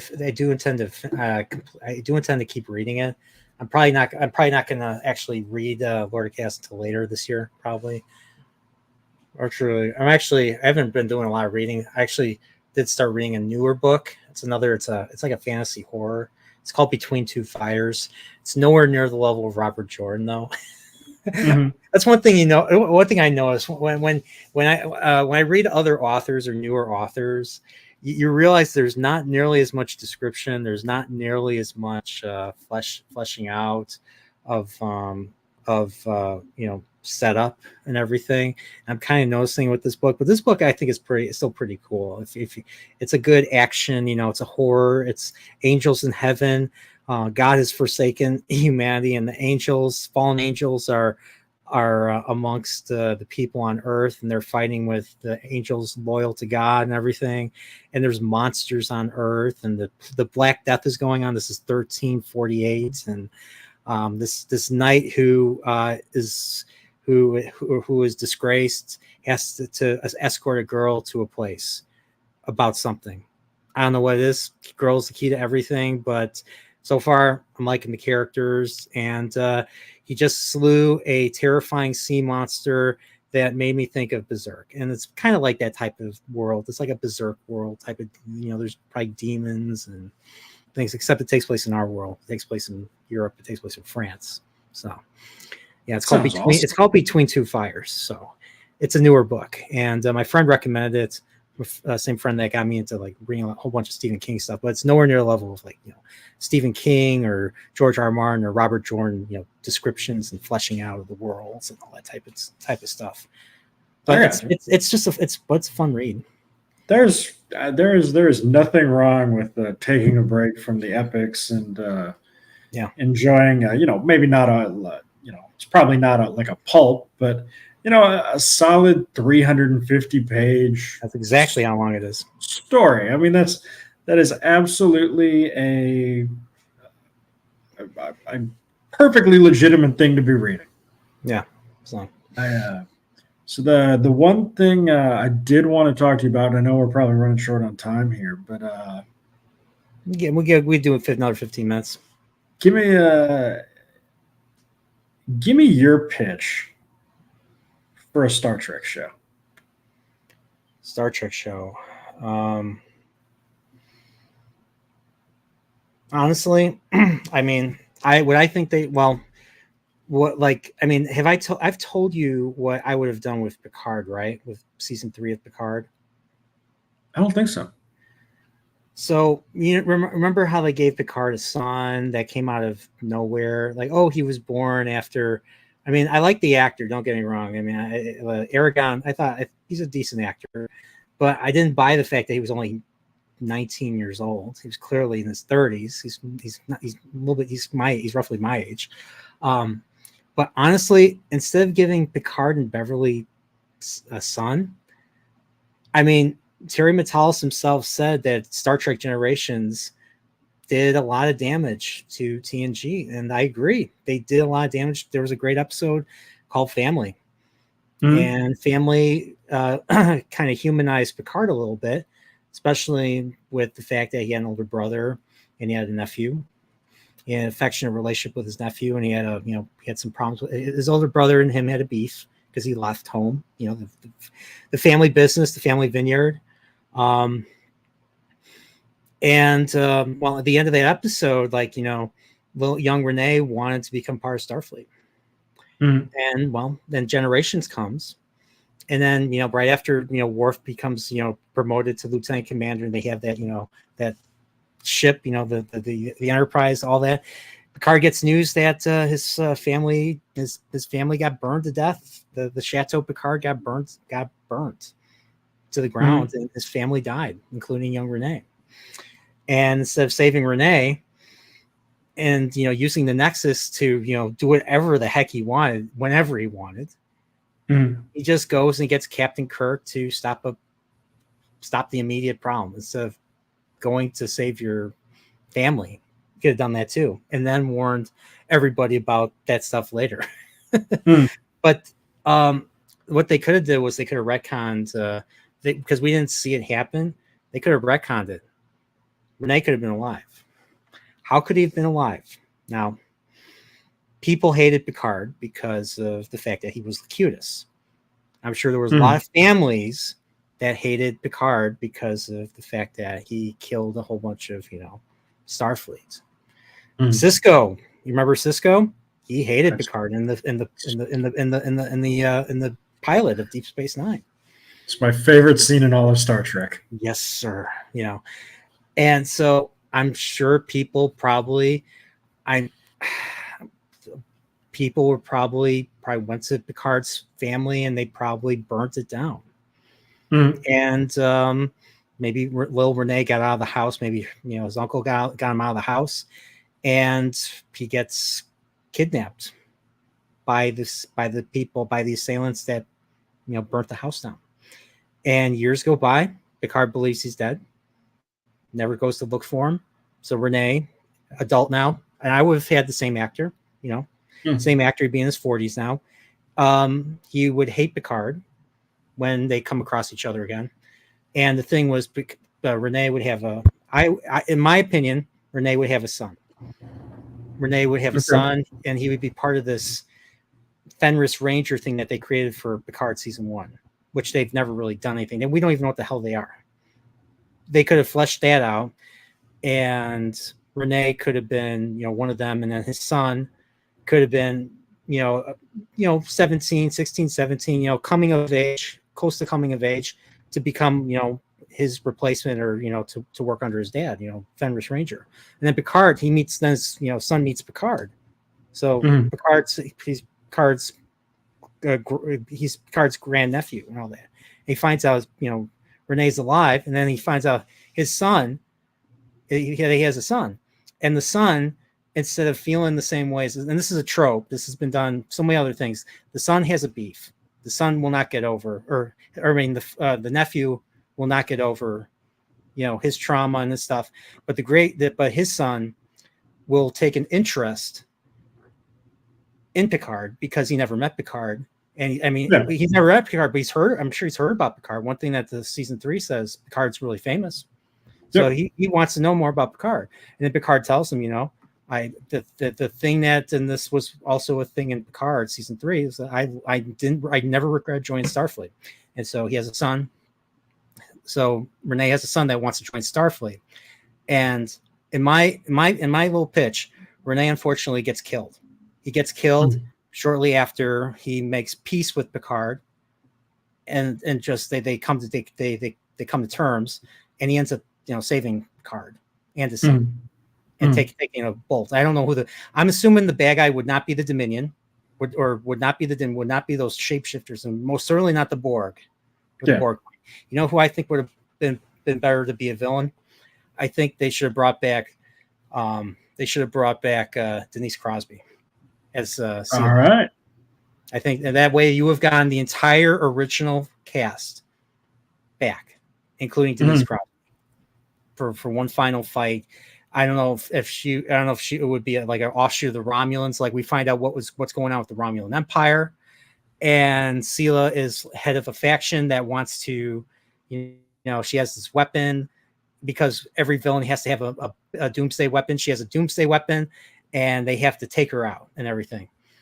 And it would be even better than the Orville's season 3. It'd be even better than the Orville season 3. We're not going to get like a trench run. We're just going to get an awesome fleet. We're going to get an awesome fleet. But Picard's going to bring a whole bunch of people together. He's going to get the Fenris Rangers. He's going to get a whole bunch of people. We're going to see everybody. So this was probably a thing that could not be done because of budget. But if I had my way, I would bring back everybody. Screw it. Get everyone from Deep Space Nine. Bring Cisco back from the Celestial Temple. Get Janeway. Have her settle her beef with Seven of Nine or Jerry Ryan or whatever. Heck, get a time portal. Get Scott Bakula. Let's get the Enterprise crew. Let's get everybody. And let's just make it the big thing. And they didn't really do it. Just having an awesome fleet battle. And Denise Crosby's Sela either gets redeemed or she dies. She probably dies because she's all Romulan at that point. So, but it would have been the show would have ended with Renee's death. Beverly, I think, would have still found out about this. She probably would have been married to someone else, not Picard. There would be no.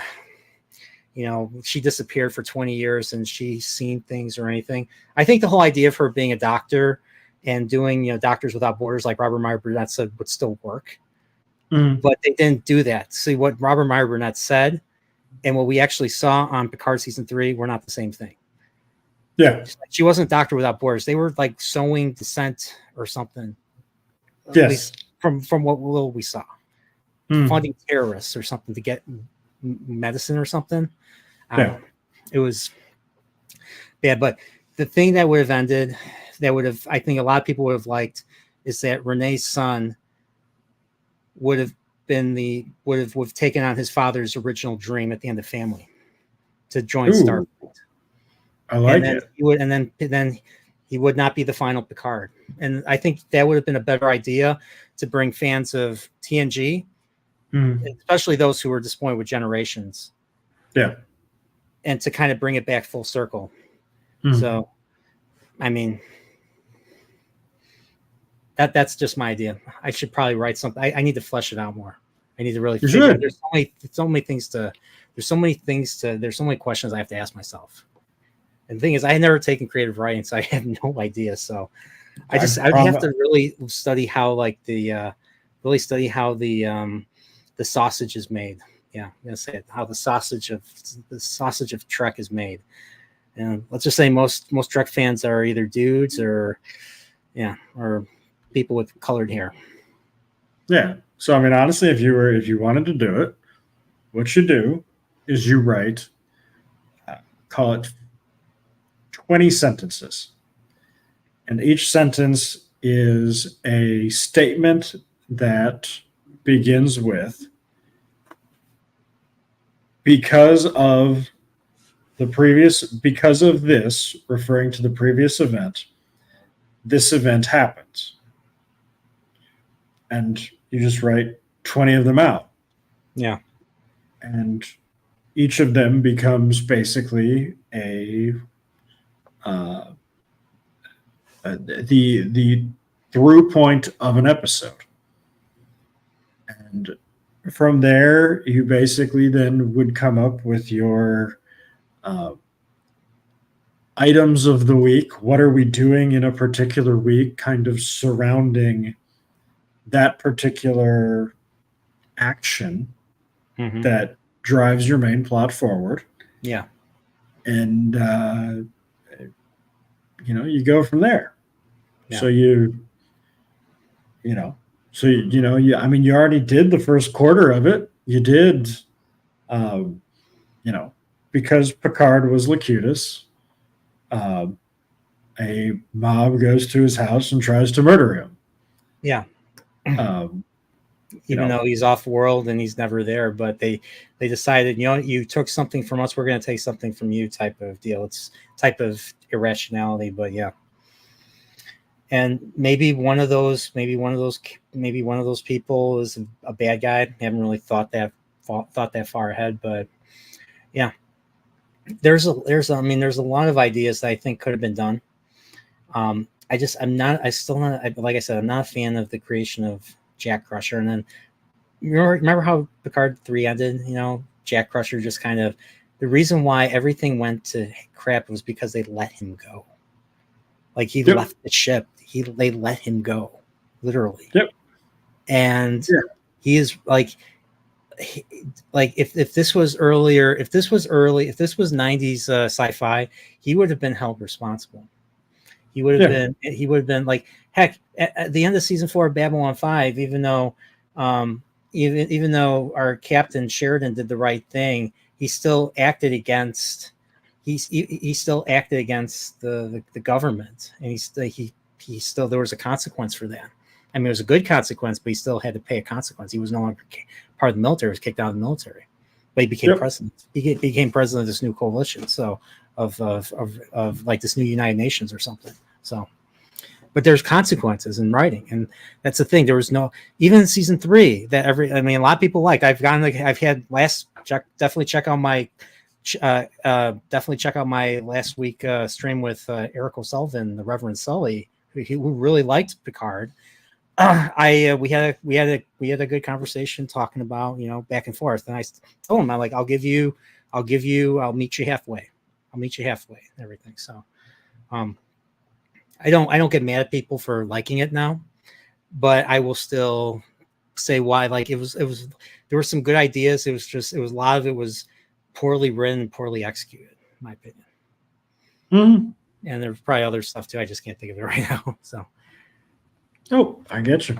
So, but yeah, we're getting to, so I don't know.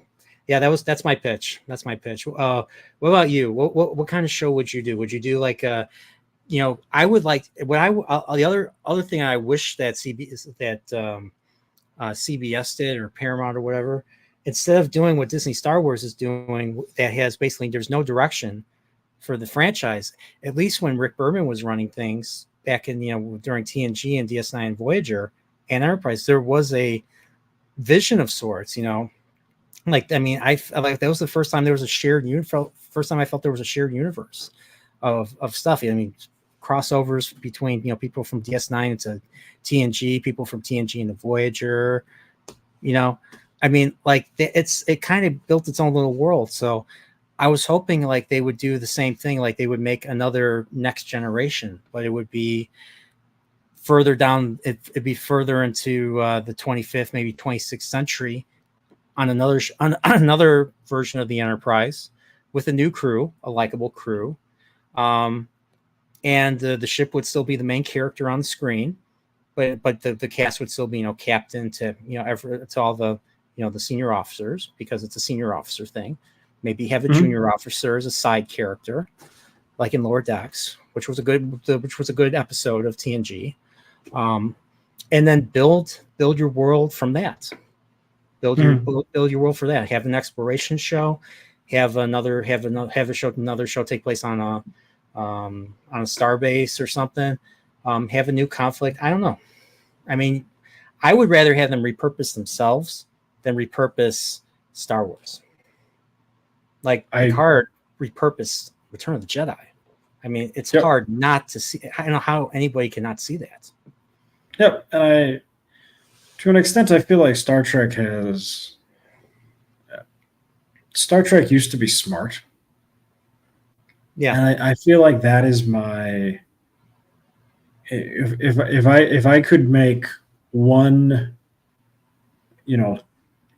pitch that everybody had to, do with my hypothetical Star Trek show, my first rule would be, we have to be smart again. We can't be dumb. And I don't even say, I want my politics reflected, because I think we kind of saw what that looked like at the end of Picard season 3. And it wasn't better than either of the earlier seasons, which kind of was a ideological 180-degree spin from that, if that tracks. Yeah.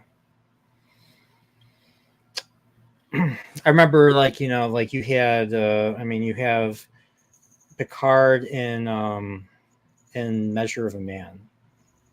I mean, all he simply asks is, they say, can you prove that Data does not have, or you say Data doesn't have conscience or something, or his software, how do you know that and stuff? And they always ask, the thing is they're always asking questions. And I tend to turn off my brain when I watch Star Trek. I mean, some of the concepts kind of fly past me sometimes, but you know that the characters are smart. You know that they're always on top of stuff. They don't get emotional.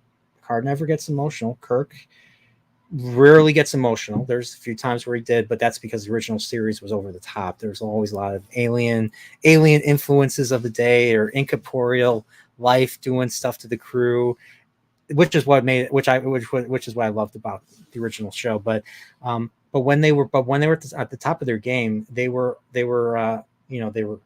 always knew exactly what they were doing when they had to do it. And Kirk himself said, if I had to do it again, I would. This was the court martial episode, which a lot of people didn't like, but it was William Shatner's Kirk at his most based. When he talks back to the Commodore, because the Commodore is trying to get him to admit his guilt, and that way he doesn't have to he can take a field assignment. He doesn't have to be commander. He's like, no, if you feel like I did something, I should be punished. And he goes again. He challenges the system, and it's just there's something heroic. There's something. I mean, a lot of people, a lot of boomers, a lot of Gen Xers, people our age, we look up to these characters. Like I myself have looked up to, even though they were older in the films, the original cast. With the exception of a certain guy named George, I liked it. I pretty much like all the actors. And maybe it's the fact that, the few that passed away before this time was a blessing, because, I don't know, who knows what they'd be saying, on social media. I mean, I'm pretty sure I know what Nimoy's politics were. So rest in peace, memory eternal. But yeah, same with DeForest Kelley and all that. But yeah. The characters just like you got a sense that they were leading and that they were going to be successful. And it was fun. It was just fun to watch them work. You ever hear that? You ever hear that phrase? I just love, like, why are you looking at me that? Just love watching you work.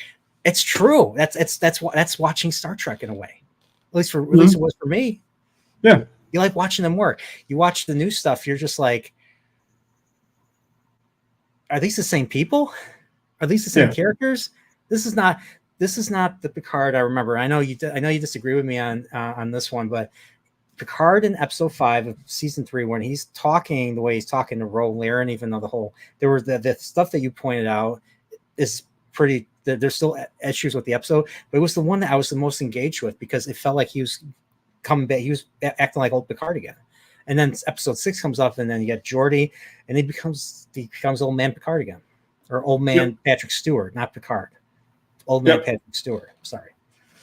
Yeah, no, and I totally get where you're coming from with that. How it's, it shouldn't be Ro who makes you think the most of, who makes you think that you're watching Jean-Luc Picard and not Patrick Stewart. But for whatever reason, that's how it kind of rolled out.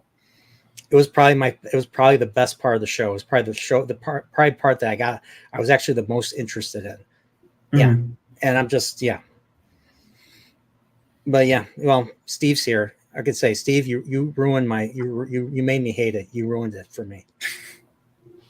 So much love, dude. But yeah.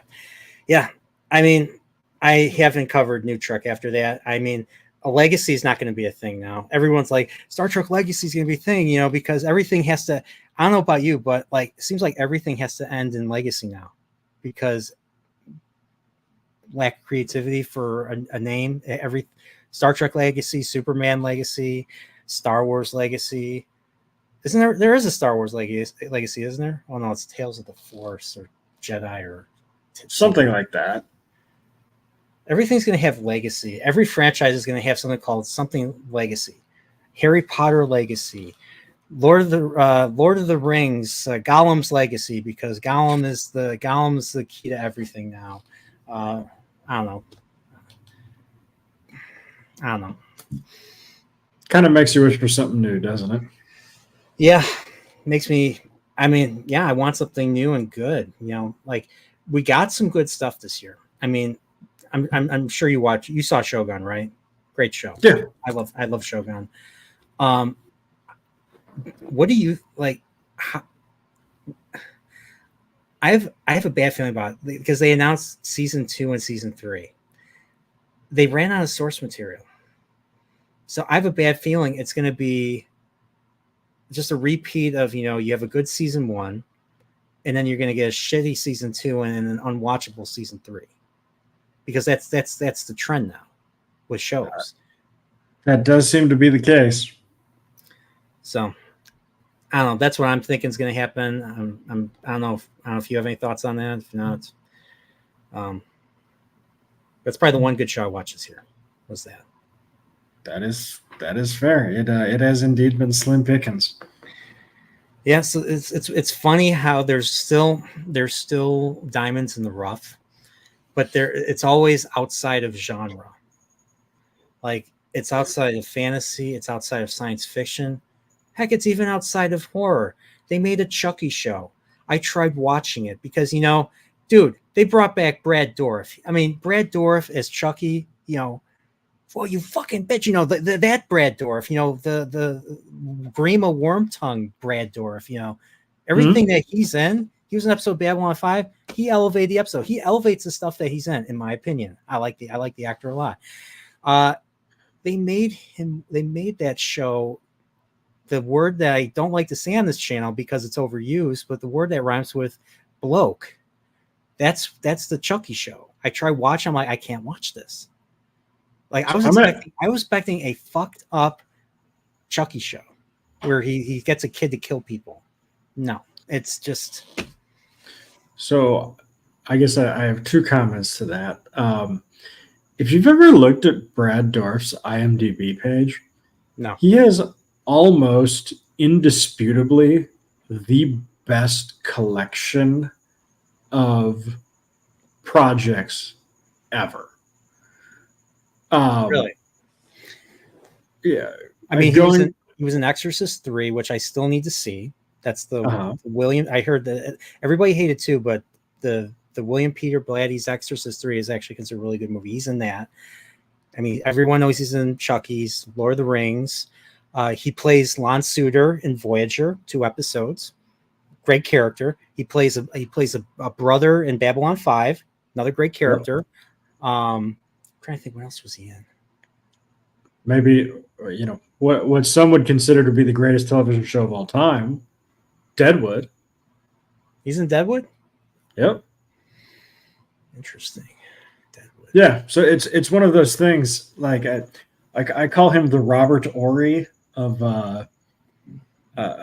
film, in the sense that, I don't know how much you followed basketball, but Robert Horry won 9 NBA championships because he played with what era? Michael. What era? Okay.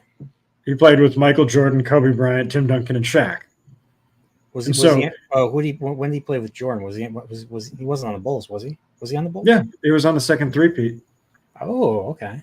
Or wait, I'm not it. Dude, maybe. I'll tell you one thing about that second three-peat. I was in 7th grade when the 98 one was going on. The Bulls versus the Pacers, all 7 games was freaking insane. Gotcha. That was insane. I'm sorry. He was not with the Bulls. He was with Houston when Houston won their 2 between the 2 Bulls three-peats. So it went that's okay. I think because so that's how I know Bulls, the Rockets Bulls, exist. Bulls, Rockets, Bulls, Yeah. Bulls. Yes. Because I remember when I was a kid, we were all obsessed with Michael Jordan because from Chicago. We're all obsessed with Michael Jordan. Everyone would be like Mike and everything. And I knew, even as a kid, even I wasn't the biggest sports fan, I knew about the Bulls three-peat. It was all over the place. And then I think I was in like 94, 95. I was in 3rd, 4th grade. And I was asking my dad. My dad wasn't the biggest basketball fan. He's more of a baseball guy. I was asking, like, who won the championships those other 2 years when the second three-peat was going on. My dad was like, the Houston Rockets. So the reason why I know the Houston Rockets exist was because I asked that question in the first place. Yeah, about the Bulls and everything. So yeah, I still keep forgetting. I've seen the first 3 episodes of The Last Dance. Last Dance, dude, that takes me back. Oh, I hated The Last Dance. You did? Yeah. Here's the problem. Michael Jordan is a fucking asshole. Yes, and everybody pretending that Michael Jordan is not a fucking asshole and making it seem like everybody else is the problem is annoying. Okay. Oh, I'm watching Jerry Krause get booed in his Hall of Fame announcement because Michael Jordan was an asshole and made a biography in which Krause was the villain. Only Krause was not the villain. Interesting, because it was I know what's weird is even as a kid I knew all about. I learned about that. I knew who the GM and the owners were then, and there was like a big problem going on between Krause and Phil Jackson, and that's the reason why Phil Jackson left after 98 or something. It was because of their feud or something. Well, okay. The problem was in 98, Scottie Pippen was gone. Scottie Pippen was signed his entire Bulls career to one of the most egregiously awful contracts in the history of the NBA. Like $7 million in 7 years. Well, I forget how. It was really small. Scottie Pippen was basically making a high-level engineer 4's salary for his entire run with the Bulls. Yeah. And by the time 98 happened, that was finally over. And Scottie Pippen was about to start making real money. Yeah. In the meantime, Jordan was 36, and the 98 Bulls had barely squeaked that championship out. I think he was only 33 or 34. 34. I'm sorry. You're right. You're right. He was old, and he wasn't playing nearly as well. In addition, Rodman had basically was done. I mean, he'd had his mental breakdown, and was just not there He, anymore. I mean, he was. I remember he was supposed to be on like the Lakers after that, and he just stopped showing up to practices. So he was. I think he was done after. I believe he was done after that. They just let him go. Yeah, I mean, drugs just broke his brain. Like didn't he like he would go like every weekend or whenever he wasn't playing, go to Las Vegas and just like party it up. Yeah, Yeah. and so I mean, he was done. So that Bulls team wasn't going to win any more championships, and so Kraus made the correct decision. We need to break this thing up, and nobody wanted to hear that, but it was the right decision. And again, everybody's mad at him when he made the right choice. Because people they wanted to keep winning. You know, they wanted to keep collecting rings, keep winning, championships every year. Yeah, and it's just easier to say, you know, Kraus is an idiot and a bad guy for breaking up this team, rather than look at the reality of the situation and acknowledge the run was over. You know, the infrastructure had crumbled to the point that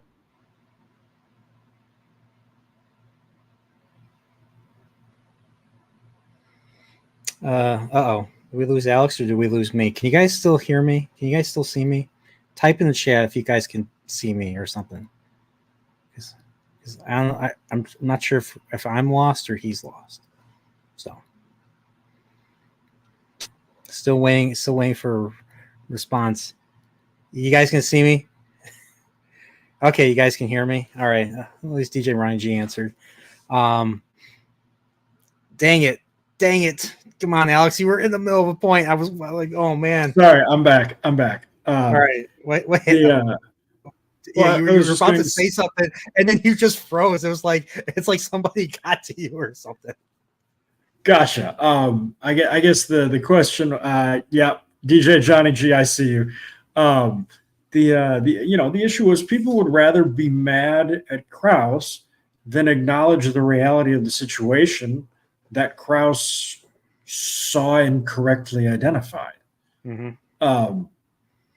And I mean, it happens all the time with successful teams. I know it is it happened with the Packers all the time too when Brett Favre left.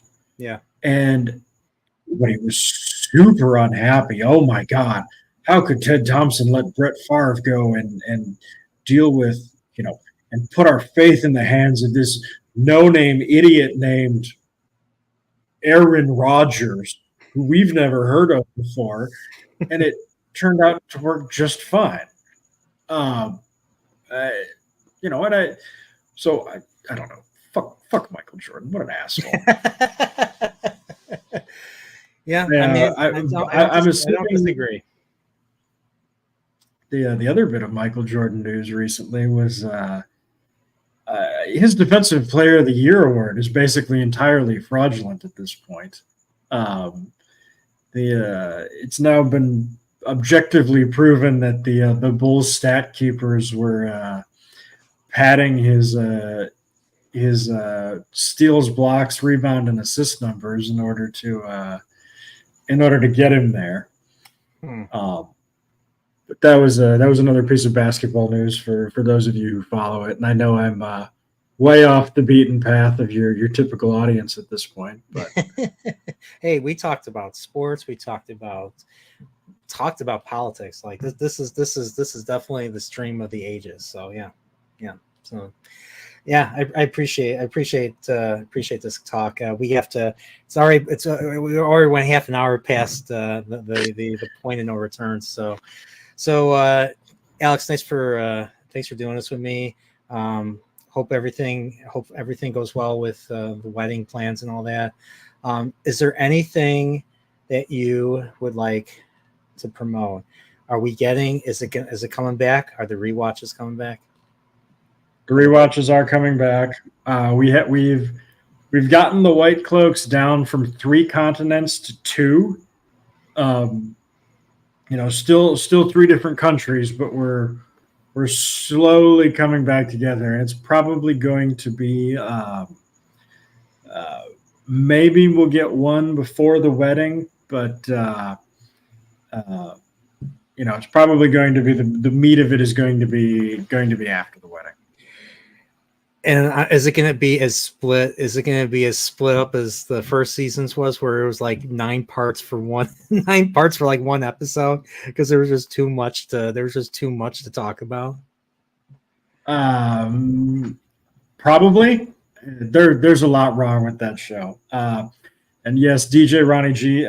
Yes, I am. I'm the White Cloaks on YouTube, along with several other Wheel of Time people. He owns the channel. He's the channel owner. So, you say that. I don't own the channel. I'm with Pips on this. You're the White Cloak. I don't own the channel anymore. Lady B owns the channel now. Oh, Lady B owns the okay. Lady B is the White Cloak now. She calls herself the Wife Cloak. The Wife Cloak. Okay. Yeah. And you're Lord Balefire. You're gonna be Lord Balefire. I'll be honest. I logged into Discord. I noticed I was Lord Balefire on our Discord and went, Trip must have gotten me. Either Trip or Shy, one of those two. Yep. Probably Shy. Could be. Yeah. I had to. Somebody, I think it was Shy that did the whole drunk Porial thing, which is never a thing. It's a myth.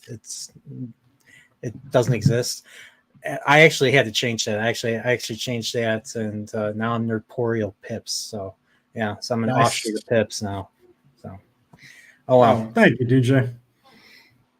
Yeah, thanks, man. But yeah, anything else? Any other character studies and stuff on the line, or any interests that you want to talk about? Not at the moment. I got a couple things percolating on the back burner, but I still too early phase to unleash. I'm not Elder Scrolls who's going to brag about something I'm going to do 6 years before we you see a finished product. So Elder Scrolls. I mean, Skyrim came out 13 years ago now. We still haven't we celebrated the 6-year anniversary of the Elder Scrolls 6 trailer, or the promotional shot. Oh yeah. Has it been 6 years? I guess it has been. It's been a long time. Yeah. Well, no, it's 5 years. 2019. 5 years. Yeah. Yeah, because Bethesda had its terribly cringe a direct or whatever. Terrible. Mm-hmm. So all right, but yeah, thanks, man, for doing this. I have no idea if I'm going to do CHILLPOREAL next week. I haven't really made any plans, so there's no next CHILLPOREAL is going to feature this person. So been trying to. I'm trying to get a few people to do it. Maybe, perhaps another White Cloak who we all know. Trying to get him to do one before he goes back off to Asia, to another continent and stuff. So trying to get him and another, maybe Salty, trying to get him to do. But yeah, I'm considering doing, maybe instead of doing chill streams, I might try, because now I'm working, I might do less of these. I don't know if I could do these each week. But I do want to eventually reach out to other channels, hopefully bigger channels, and interview. So maybe do some interviews and stuff, and build relationships that way too. So, dude, if I were you, I can connect through other people. So, dude, if I were you, I would reach out to every Star Trek YouTuber in like that 10 to 12K range and send them an invite. Mm-hmm. Yeah.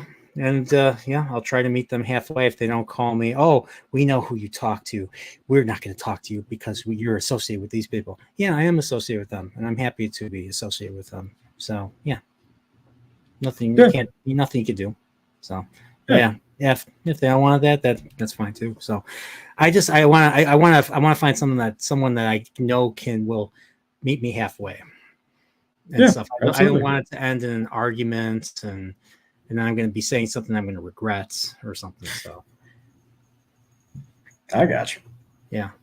So like everyone that I've had on, I have from this side of the internet, because everyone on the side of the internet's actually, well, not everybody, but most people that I've talked to, I've listened to, I found like a quality that I feel like I can, easily have a conversation with and all that. So, and I haven't had any issues. There's no drama. So I don't know, but I do eventually want to talk to some bigger channels, see if I can get like, with certain people.